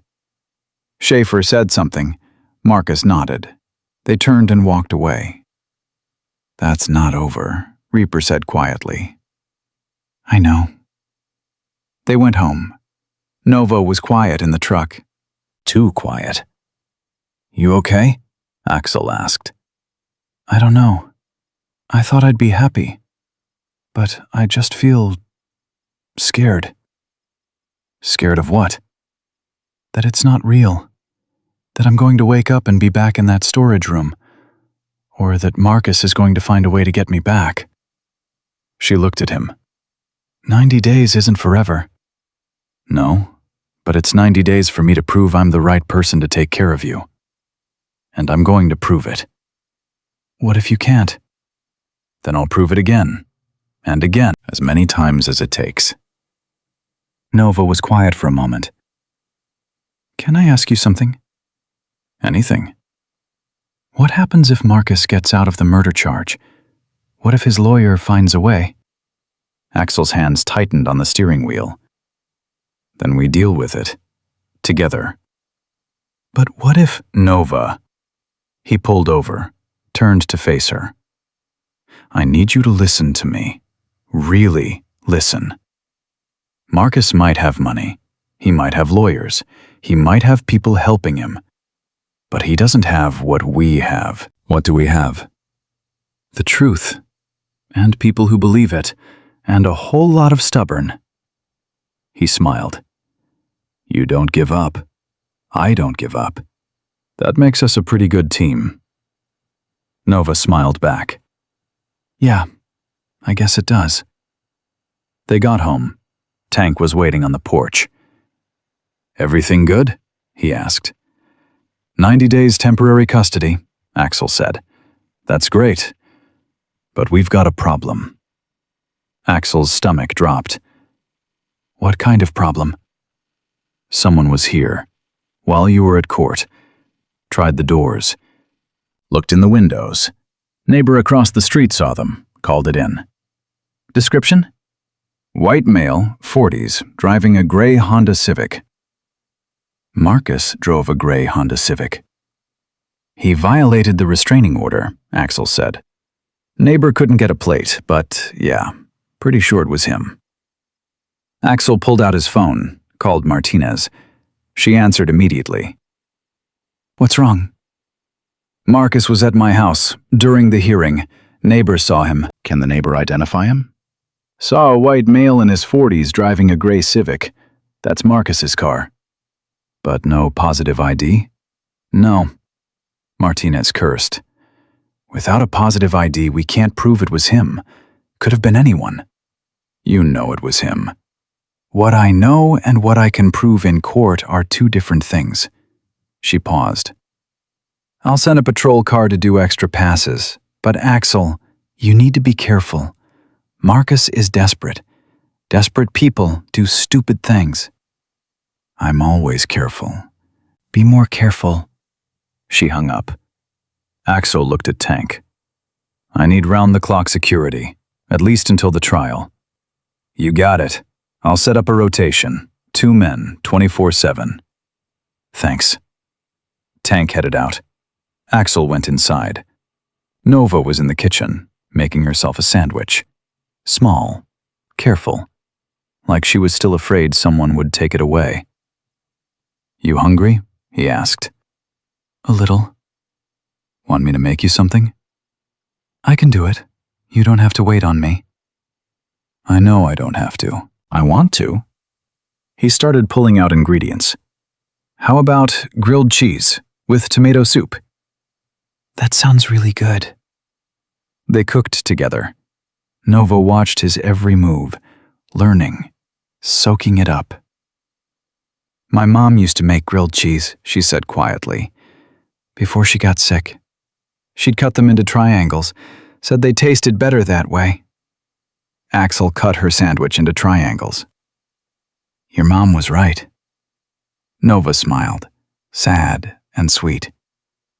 She was right about a lot of things. Tell me about her. What do you want to know? Anything. Everything. Nova took a bite of her sandwich, chewed thoughtfully. She was funny. Like, really funny. She'd make these silly voices when she read me stories, and she'd dance in the kitchen when she was cooking, even when there was no music. Sounds like she knew how to have fun. She did. But she was also strong. She ran marathons, did yoga, took me hiking every weekend. Nova's eyes got distant. After she married Marcus, we stopped doing those things. He said hiking was dangerous, that yoga was a waste of time, that she needed to focus on being a good wife. How long were they married? 14 months. She died 7 months ago. So they were married for 7 months before. Her voice broke. Axel pulled her into a hug. It's okay. You don't have to talk about it. I want to. I need to. Nova pulled back, wiped her eyes. Nobody asks about her. It's like she disappeared and everyone just forgot. But I don't want to forget. I don't want her to be erased. She won't be. Not as long as you remember her. But what if I start forgetting? What if I can't remember her face or her voice or... Then we'll find pictures, videos, anything that helps you hold on to her. Axel paused. Do you have any pictures? Marcus threw them all away, said they made him too sad. But I hid one, in my backpack, the one I brought when I ran away. Can I see it? Nova went upstairs, came back down with a worn backpack, pulled out a photo, handed it to Axel. Woman in her late 20s. Beautiful. Bright smile. Arms around a little girl with 2 legs and no scars. Both of them laughing. That's from 2 years ago, Nova said. Before everything went bad. Axel studied the photo. You look like her. You think so? Yeah. Same eyes, same smile. He handed the photo back. We should get this framed. Put it in your room. Really? Really. Your mom deserves to be remembered, and you deserve to see her every day. Nova clutched the photo to her chest. Thank you. For what? For letting me talk about her. Marcus never let me. Said it was disrespectful to talk about the dead. Marcus was wrong about that, too. They finished lunch. Nova helped clean up. Then she curled up on the couch with a book, one of the ones the brothers' wives had brought over. Axel watched her read, looking almost normal, almost like a regular kid. His phone buzzed. Text from Martinez. Need to talk. Call me. Urgent. He stepped outside, dialed. What's wrong? He asked. Schaefer filed another motion. Emergency hearing, tomorrow at 9 a.m. What kind of motion? He's claiming you violated the custody order by taking Nova out of state. What? I haven't taken her anywhere except to the courthouse and back home. I know, but someone submitted a tip, anonymous, claiming they saw you and Nova at a gas station in Wyoming yesterday. Axel's blood ran cold. That's impossible. I was with Nova at my house all day yesterday. Tank and Diesel can verify. I believe you, but now we have to prove it. In court. Tomorrow morning. Martinez sighed. This is Marcus. Has to be. He's trying to get the custody order overturned. Can he do that? If he can convince a judge you're violating the terms? Yeah, he can. So what do I do? Get your witnesses, get your alibi solid, and be ready to fight. Again. She hung up. Axel went back inside. Nova looked up from her book. What's wrong? She asked. Nothing, just work stuff. You're lying again, I can tell. Axel sighed, sat down next to her. Marcus's lawyer is claiming I took you out of state, which I didn't. But now we have to go to court tomorrow and prove it. Nova's face went pale. He's trying to take me back. He's not going to succeed. But what if he does? What if the judge believes him? Then we prove he's lying. Tank and Diesel were here all day yesterday. They can testify. We've got security cameras, phone records, everything we need. But no buts. We're going to be okay. He pulled her close. I promise. Nova nodded, but her hands were shaking. That night, she had the worst nightmare yet. Axel woke to her screaming, ran to her room. She was sitting up in bed, eyes wide, gasping for air. The room, she choked out. You locked me in the room, and I couldn't breathe, and I was so hungry, and… Nova, look at me. You're not in that room. You're here. You're safe. But tomorrow, what if tomorrow the judge sends me back? What if I have to go with Marcus? That's not going to happen. You can't promise that. You're right. I can't. Axel sat on the bed. But I can promise this. I will fight for you with everything I have, and if somehow, some way they try to take you, I won't let it happen. What does that mean? Axel looked at her, this small, broken girl who trusted him. It means we'll run, you and me. We'll disappear, go somewhere they can't find us. Nova's eyes widened. But that's illegal. I don't care. You could go to jail. I don't care about that either. All I care about is keeping you safe. But, Nova, listen to me. There are laws, and then there are things that are right. Sometimes those things don't match up, and when they don't, I choose what's right. And keeping you away from Marcus is right, even if it's illegal. Tears streamed down Nova's face. I don't want you to go to jail because of me. You're not going to be the reason I go to jail. Marcus is. The system is. Not you. Never you. She threw her arms around him, held on tight. I love you, Dad, she whispered. I love you too, baby girl. He stayed with her until she fell back asleep. Then he went downstairs, made coffee, sat at the kitchen table staring at nothing. Reaper showed up at 2 a.m., let himself in with the spare key. Can't sleep either? He asked. Nope. Reaper poured himself coffee, sat across from Axel. Tell me you're not actually planning to run. I am. That's a bad idea. Maybe, but it's better than watching them put her back with Marcus. They're not going to do that. We've got evidence. We've got witnesses. We've got toxicology showing he murdered his wife. And he's got money and lawyers and a system that's failed Nova every single time. Axel leaned forward. I'm not taking that risk. So what's the plan? You take her and go where? Mexico? Canada? You think they won't find you? Maybe they will, but by the time they do, maybe the trial will be over. Maybe Marcus will be convicted. Maybe is a dangerous word. Reaper set down his cup. Look, I get it. You want to protect her, but running makes you look guilty.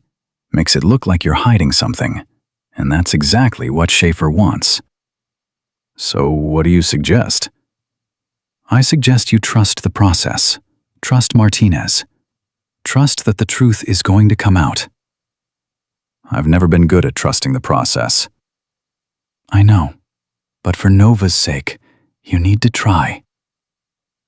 Axel was quiet for a long moment. What if I can't? Then we deal with it, together. But we don't run. Not yet. The sun came up. Axel woke Nova, got her dressed, fed her breakfast, tried to act normal. At 8:30 they drove to the courthouse. Again.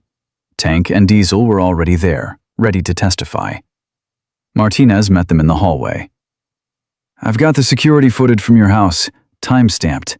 Shows you and Nova there all day yesterday. I've got phone records, I've got witness statements. We're solid. Good. But Axel, there's something you need to know.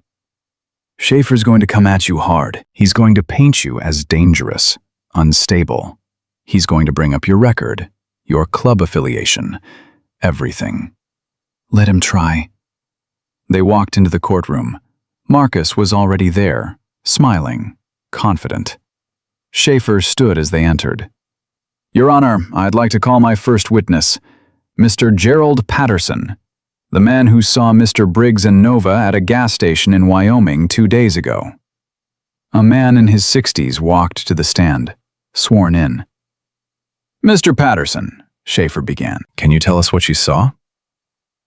I was at a gas station outside Cheyenne, stopped to fill up. Saw a big, bald black guy with a little black girl. One leg. He was helping her into a truck. And what made you certain it was Mr. Briggs? The vest had a Hell's Angels patch on it. Pretty distinctive.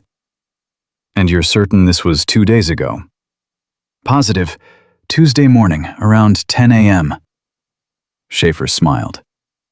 Thank you. No further questions. Martinez stood. Mr. Patterson, did you get a license plate number? No, ma'am. Did you speak to this man? No, ma'am. Did you take a photo? No, ma'am. So you're identifying Mr. Briggs based solely on the fact that he's a bald black man in a Hell's Angels vest? Patterson hesitated. Well, yeah, but how many of those can there be? In a motorcycle club with over 300 members nationwide? Martinez pulled out a folder. These are photos of 17 different Hells Angels members who match that description. Can you identify which one you saw? Patterson looked at the photos, shuffled through them. I think it was this one. You think, or you know? I'm pretty sure. Your Honor, I'd like to enter into evidence security footage from Mr. Briggs's home, time-stamped Tuesday morning, 10 a.m., the same time Mr. Patterson claims to have seen him in Wyoming. She played the video. Axel and Nova in the kitchen, making pancakes. Clear timestamp. As you can see, Mr. Briggs was home with Nova, 500 miles from Cheyenne. Schaefer stood. Your Honor, timestamps can be manipulated. Can they? Martinez pulled out another document. This is a phone record showing Mr. Briggs's cell phone pinging off a tower 3 miles from his house at 9:57 a.m. on Tuesday, and again at 10:12 a.m., and again at 10:35 a.m. Unless Mr. Briggs can teleport, he was not in Wyoming. Judge Torres looked at Patterson. Mr. Patterson, are you certain about your identification? Patterson shifted uncomfortably. I thought I was, but maybe I was wrong. Maybe? Torres's voice was ice. I was wrong. I'm sorry. Torres turned to Schaefer. Mr. Schaefer, do you have any other witnesses?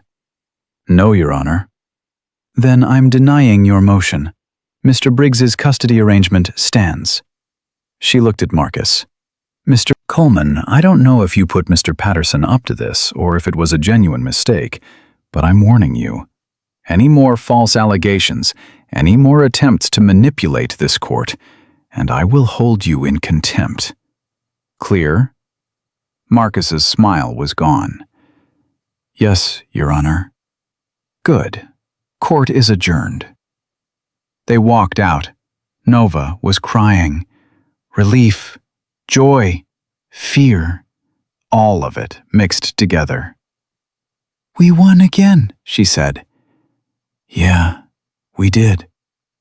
But Axel's eyes were on Marcus, standing in the hallway, staring at them. And this time, there was no confidence, no smile, just pure rage. Schaefer put a hand on Marcus's arm, said something. Marcus shook him off, walked toward them. Reaper stepped between them. That's close enough.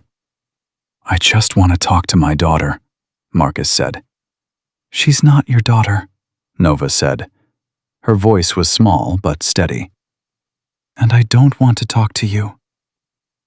Nova, please. I know you're confused.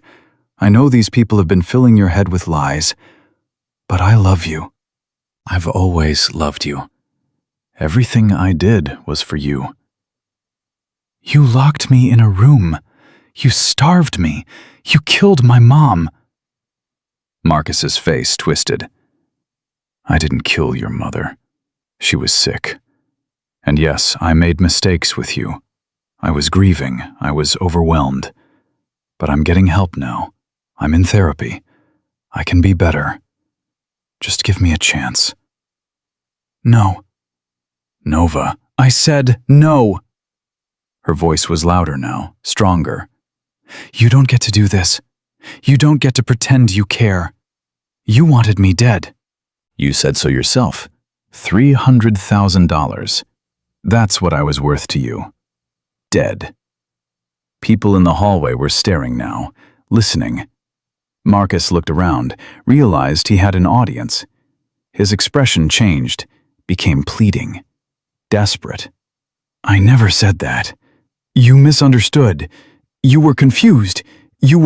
I heard you on the phone, Nova shouted. You said I was damaged goods.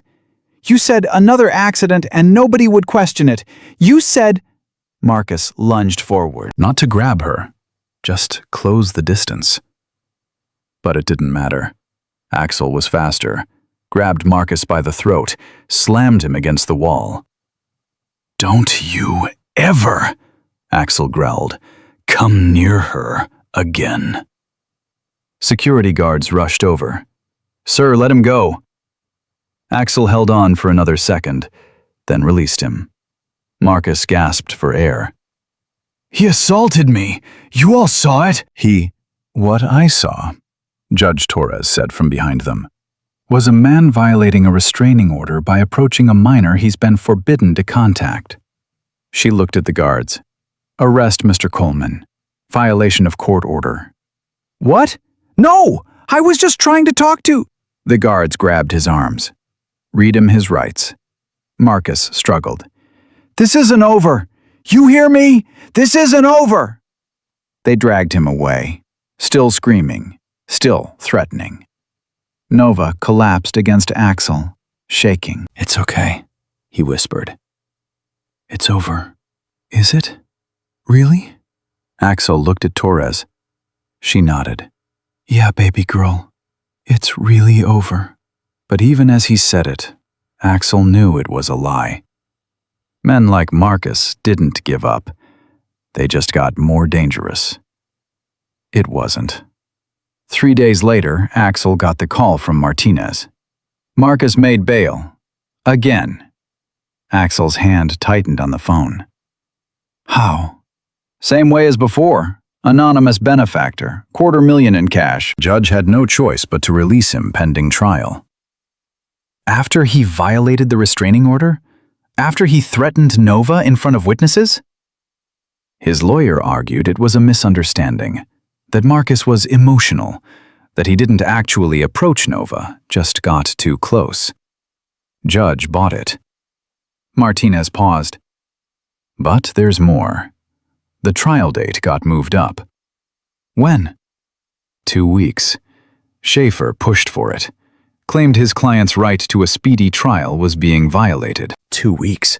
That's not enough time to— I know, but it's what we've got. Martinez's voice was tight. "Axel, I need you to be ready. This is going to be brutal. Schaefer's going to put Nova on the stand. He's going to tear into her story, make her relive everything." Axel looked across the kitchen. Nova was in the living room, drawing, finally looking peaceful. "She can't do that," he said. "She's 7 years old. You can't put her through that." "I don't have a choice. She's the primary witness. Without her testimony, we don't have a case." "Then find another way." "There is no other way." Martinez sighed. "I'm sorry. I know this is hard. But if we want to put Marcus away for life, Nova has to tell her story. In court, under oath, in front of a jury." Axel closed his eyes. "Let me talk to her." "Make it soon. We need to prep her, get her ready for what's coming." He hung up, walked into the living room, sat down next to Nova. She looked up from her drawing. "Who is that?" "Martinez." "What did she want?" "She needs to talk to you. About the trial." Nova's crayon stopped moving. "When?" 2 weeks, and Nova, there's something else. You're going to have to testify. Tell the jury what Marcus did." The color drained from her face. "In front of him?" "Yeah." I can't look at him. I can't." "Hey." Axel pulled her close. "You don't have to decide right now. Just think about it. And know that whatever you decide, I'm with you, okay?" Nova nodded, but her hands were shaking. That night, the nightmares came back, worse than before. Axel woke to her screaming at 2 a.m., ran to her room. She was thrashing in the bed, eyes open but not seeing. "The courtroom," she gasped. "He's there. He's laughing. And nobody believes me. Nobody." "Nova, wake up, wake up." Her eyes focused, found his face. "It felt so real." "I know, but it wasn't. You're here. You're safe. But in 2 weeks I'll have to see him. For real. And what if—" Her voice broke. What if I freeze? What if I can't talk? What if the jury doesn't believe me? They'll believe you. How do you know? Because you're telling the truth, and the truth has power. Marcus told the truth in court. He cried. He looked sad. Everyone believed him. Marcus lied in court. There's a difference. Nova was quiet for a long moment. Then, Will you be there? In the courtroom? every second. Promise? Promise. She laid back down. I'm scared. Me too. Really? Yeah. Terrified. Axel smiled. But being scared doesn't mean you can't be brave. It just means being brave is harder. And you're the bravest person I know. Nova almost smiled. You're just saying that. I'm not. You survived 7 months in hell. You escaped on one leg. You asked a scary biker for help when everyone else turned you away. That's not just brave. That's warrior-level brave. Warriors don't have nightmares. Yeah, they do. All the time. They just get up the next morning and keep fighting anyway. Nova thought about that. Okay. Okay? Okay, I'll testify. I'll tell them everything. Her voice got stronger. Marcus doesn't get to win. Not this time. Axel's chest tightened. That's my girl. The next 2 weeks were a blur. Martinez came over every day, prepping Nova, running through questions, teaching her how to handle cross-examination. Schaefer's going to try to confuse you, Martinez explained. He's going to ask the same question 10 different ways. He's going to make it sound like you're lying. Don't let him rattle you. What if I forget something? Nova asked. Then you say you don't remember. That's okay. Nobody expects you to remember every detail. But what if… Nova. Martinez took her hands. Listen to me. You're not on trial here. Marcus is. All you have to do is tell the truth. That's it. Just the truth. Nova nodded, but Axel could see the fear in her eyes. The night before the trial, Nova couldn't sleep. She came downstairs at midnight, found Axel in the kitchen, staring at nothing. Can't sleep either? She asked. Nope. She climbed into his lap, put her head on his shoulder. I'm scared I'm going to mess this up. You won't. But what if I do? What if I say the wrong thing and Marcus goes free? Then we deal with it. But Nova, you need to understand something. No matter what happens tomorrow, No matter what the jury decides, you did everything right. You survived. You escaped. You told the truth. That's all you can do. But if he goes free… Then he still loses, because you're here, with me, building a life, and he's alone, hated, hunted. Even if he's not in prison, his life is over. Nova was quiet. Then, I wish my mom was here. What would she say if she was? Nova thought about it. She'd say I'm stronger than I think, that I can do hard things, that warriors don't give up. She'd be right. Yeah, Nova smiled, small but real. She usually was. They sat there until dawn, not talking, just being together. At 8 a.m., they drove to the courthouse. The Hells Angels were already there. Not just 12 this time. 30, 40, maybe more, lined up on both sides of the courthouse steps. Nova's eyes widened. Why are they all here? Because you're family, Reaper said, walking over. And when family goes to war, we show up. Nova looked at all those scary men in leather vests, all of them there for her. Thank you. Don't thank us yet, Reaper said. Thank us when we win. Inside, the courtroom was packed. Media in the back rows, spectators filling every seat. And there, at the defense table, Marcus. He looked different, thinner, older, beaten down by 2 weeks in jail between bail hearings. But when he saw Nova, something flickered in his eyes. Hate, pure and simple. Nova grabbed Axel's hand, squeezed tight. "I'm here," he whispered. "Right here." Judge Torres entered. Everyone stood. "Be seated." Torres looked at the packed courtroom. "This is the trial of Marcus Coleman, charged with first-degree murder in the death of Jasmine Williams and attempted murder of Nova Williams. Are both sides ready?" "Yes, Your Honor," Martinez said. "Yes, Your Honor," Schaefer echoed.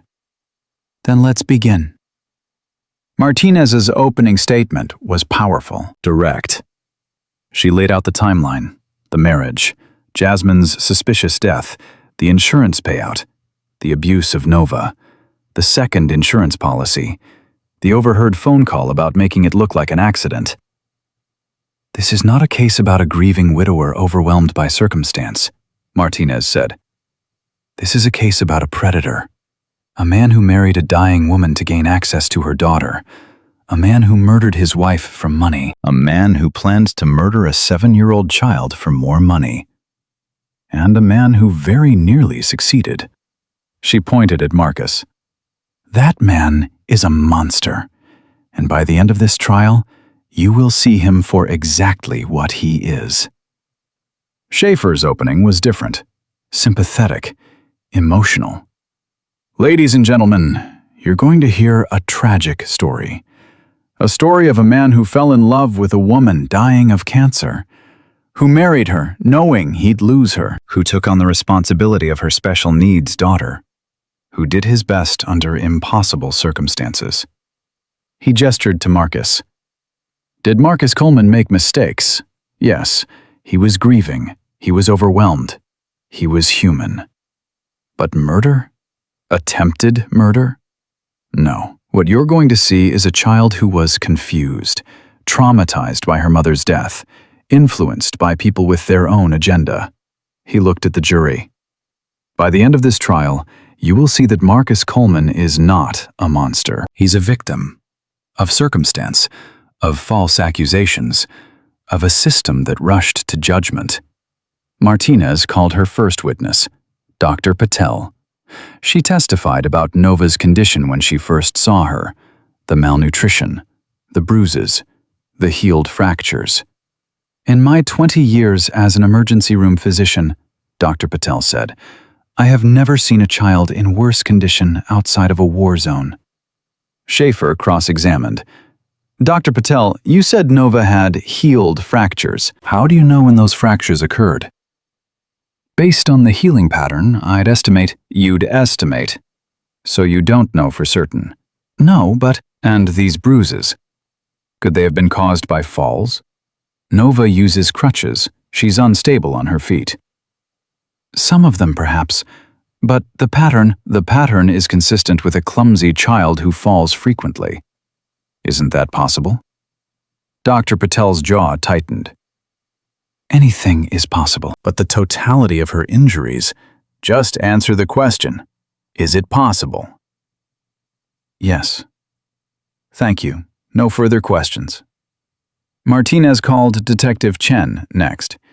He testified about the investigation, the neighbors' statements, the padlocked refrigerator, the storage room, the phone records between Marcus and Thomas Reed. "In my opinion," Chen said, "this was a clear case of systematic child abuse with intent to commit murder." Schaefer pounced. "Your opinion. But you don't have proof of intent, do you?" "The phone records show phone calls, not murder plans. You're inferring intent based on speculation." "The insurance policy is perfectly legal. Many parents take out life insurance on their children. Not 3 weeks after the mother dies." "That's suspicious, I agree. But suspicious isn't proof." Schaefer smiled. "Detective Chen, isn't it true that you were under pressure from your superiors to make an arrest quickly? That this case was getting media attention?" Chen's face hardened. I was under pressure to get justice for a child who was being abused. But you didn't have enough evidence for an arrest, so you manufactured it. That's not true. Really? You broke into Mr. Coleman's house without a warrant. You removed evidence without proper chain of custody. We had exigent circumstances. A child's life was in danger. Or so you claim. But conveniently, that claim justifies all your procedural violations. Martinez stood. Objection. Argumentative. Sustained, Torres said. But the damage was done. Schaefer had planted doubt. The prosecution called more witnesses. Mr. Jenkins, Mrs. Washington, Sarah Chen, the hospital social worker. Each one testified to Marcus's abuse, his lies, his manipulation. Each one got torn apart on cross-examination. By the end of day one, Axel could see the jury wavering. Schaefer was good. Too good. That night, Martinez came to the house. Tomorrow we call Nova. Nova, who'd been listening from the stairs, came down. I'm ready. You sure? Martinez asked. No, but I'm doing it anyway. Martinez smiled. That's exactly the attitude you need. They prepped for hours, running through questions, practicing answers, getting Nova comfortable with the process. Finally, at midnight, Martinez left. Nova went upstairs, got ready for bed, came back down. I can't sleep, she said. Me either. They sat on the couch. Nova curled into Axel's side. Tell me it's going to be okay, she whispered. It's going to be okay. You don't know that. You're right. I don't. But I believe it. And sometimes that's enough. Nova was quiet.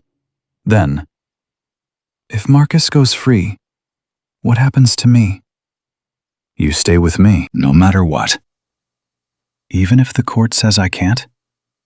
Axel looked at her, this small girl who'd been through so much. Yeah, even then. You'd really run? Risk going to jail? Without hesitation. Nova hugged him tighter. I hope it doesn't come to that. Me too, baby girl. Me too. The next morning, they walked into the courthouse together. The media was everywhere. Cameras, reporters, shouting questions. Axel shielded Nova, got her inside. The courtroom was even more packed than yesterday. Standing room only. They sat at the prosecution table. Waited.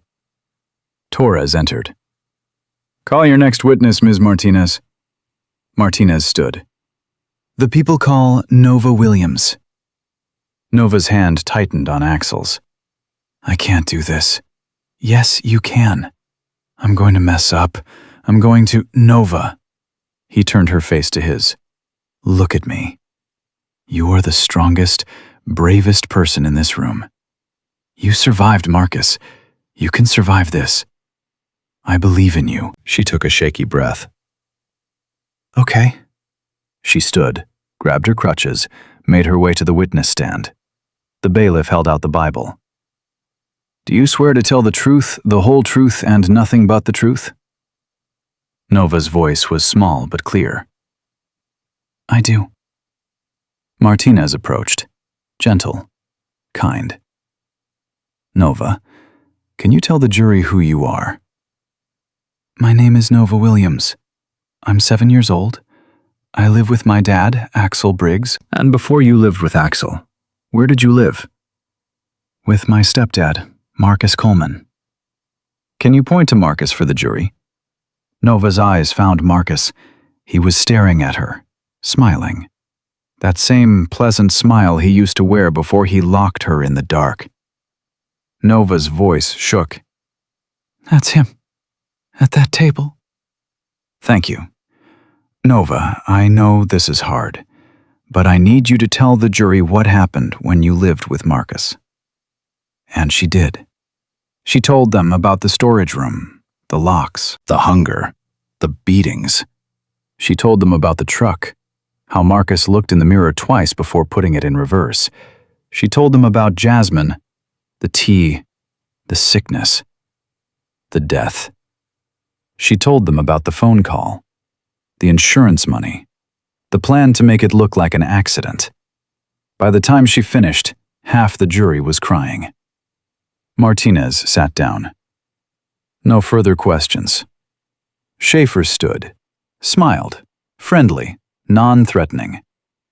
Hi, Nova. My name is Mr. Schaefer. I just have a few questions for you. Nova nodded. Nova, you said Marcus locked you in a storage room. But isn't it true that room had a door that opened from the inside? No, the lock was on the outside. But when police searched the house, they found the lock on the inside, on the floor, like someone had removed it. Nova's eyes widened. That's because I removed it. To escape. Or because someone told you to remove it, to make it look like you were locked in. No! I was locked in for days, sometimes weeks. But you don't have proof of that, do you? No photos, no videos, just your word. Mr. Jenkins saw. Mrs. Washington saw. They heard me crying. They heard crying. They didn't see you locked in a room. Schaefer paused. Nova, isn't it true that you were upset about your mother's death? That you blamed Marcus? I didn't blame him then. I didn't know he killed her. But you do now? Because Mr. Briggs told you? No, I figured it out myself. I heard Marcus on the phone. You heard someone on the phone, but you were in a locked room, right? With the door closed? How could you hear a phone conversation happening in another part of the house? Nova hesitated. I pressed my ear to the crack under the door. And you could hear clearly? Every word? Most of it. Most of it. So you might have misheard, misunderstood. I didn't misunderstand. He said I was worth $300,000 dead. Or he said something that sounded like that. But Nova, you were scared, hungry, grieving your mother. Isn't it possible you heard what you wanted to hear? No! Isn't it possible that Mr. Briggs, who has a criminal record and a history of violence, saw an opportunity? A vulnerable child he could manipulate? Martinez shot to her feet. Objection! Counsel is testifying. Sustained, Torres said. Mr. Schaefer, stick to questions. Nova, Schaefer continued. Did Mr. Briggs ever tell you what to say? Coach you on your story? No. Did he ever suggest that Marcus was trying to hurt you? He didn't have to suggest it. Marcus was hurting me. But you didn't tell anyone, not your teachers, not your doctors. Why not? I did tell people. I told Mrs. Chen, my school counselor. She called CPS. They came and they left, and nothing changed. Because there was nothing to change. Because you were making it up. I wasn't. Then where are the medical records? The documentation? Marcus wouldn't let me see doctors. He said they were too expensive.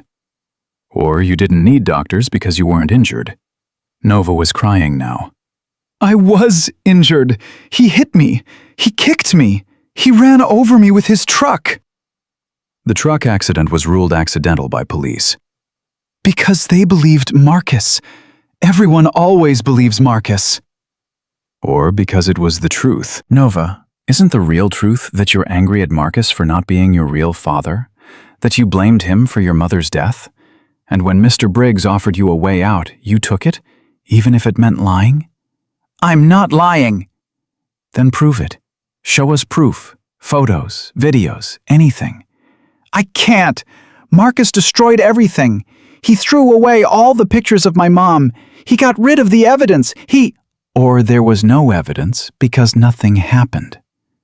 Nova was sobbing now, shaking. It happened. It all happened. I'm not lying. No further questions, Schaefer said. He sat down, satisfied. Martinez jumped up. Redirect, Your Honor. Torres nodded. Martinez approached Nova, gentle. Nova, look at me. Not at Marcus, not at Mr. Schaefer, just at me. Nova raised her tear-streaked face. Did Marcus Coleman lock you in a room?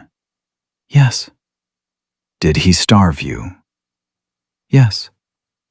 Did he hit you? Yes. Did he run over you with his truck on purpose?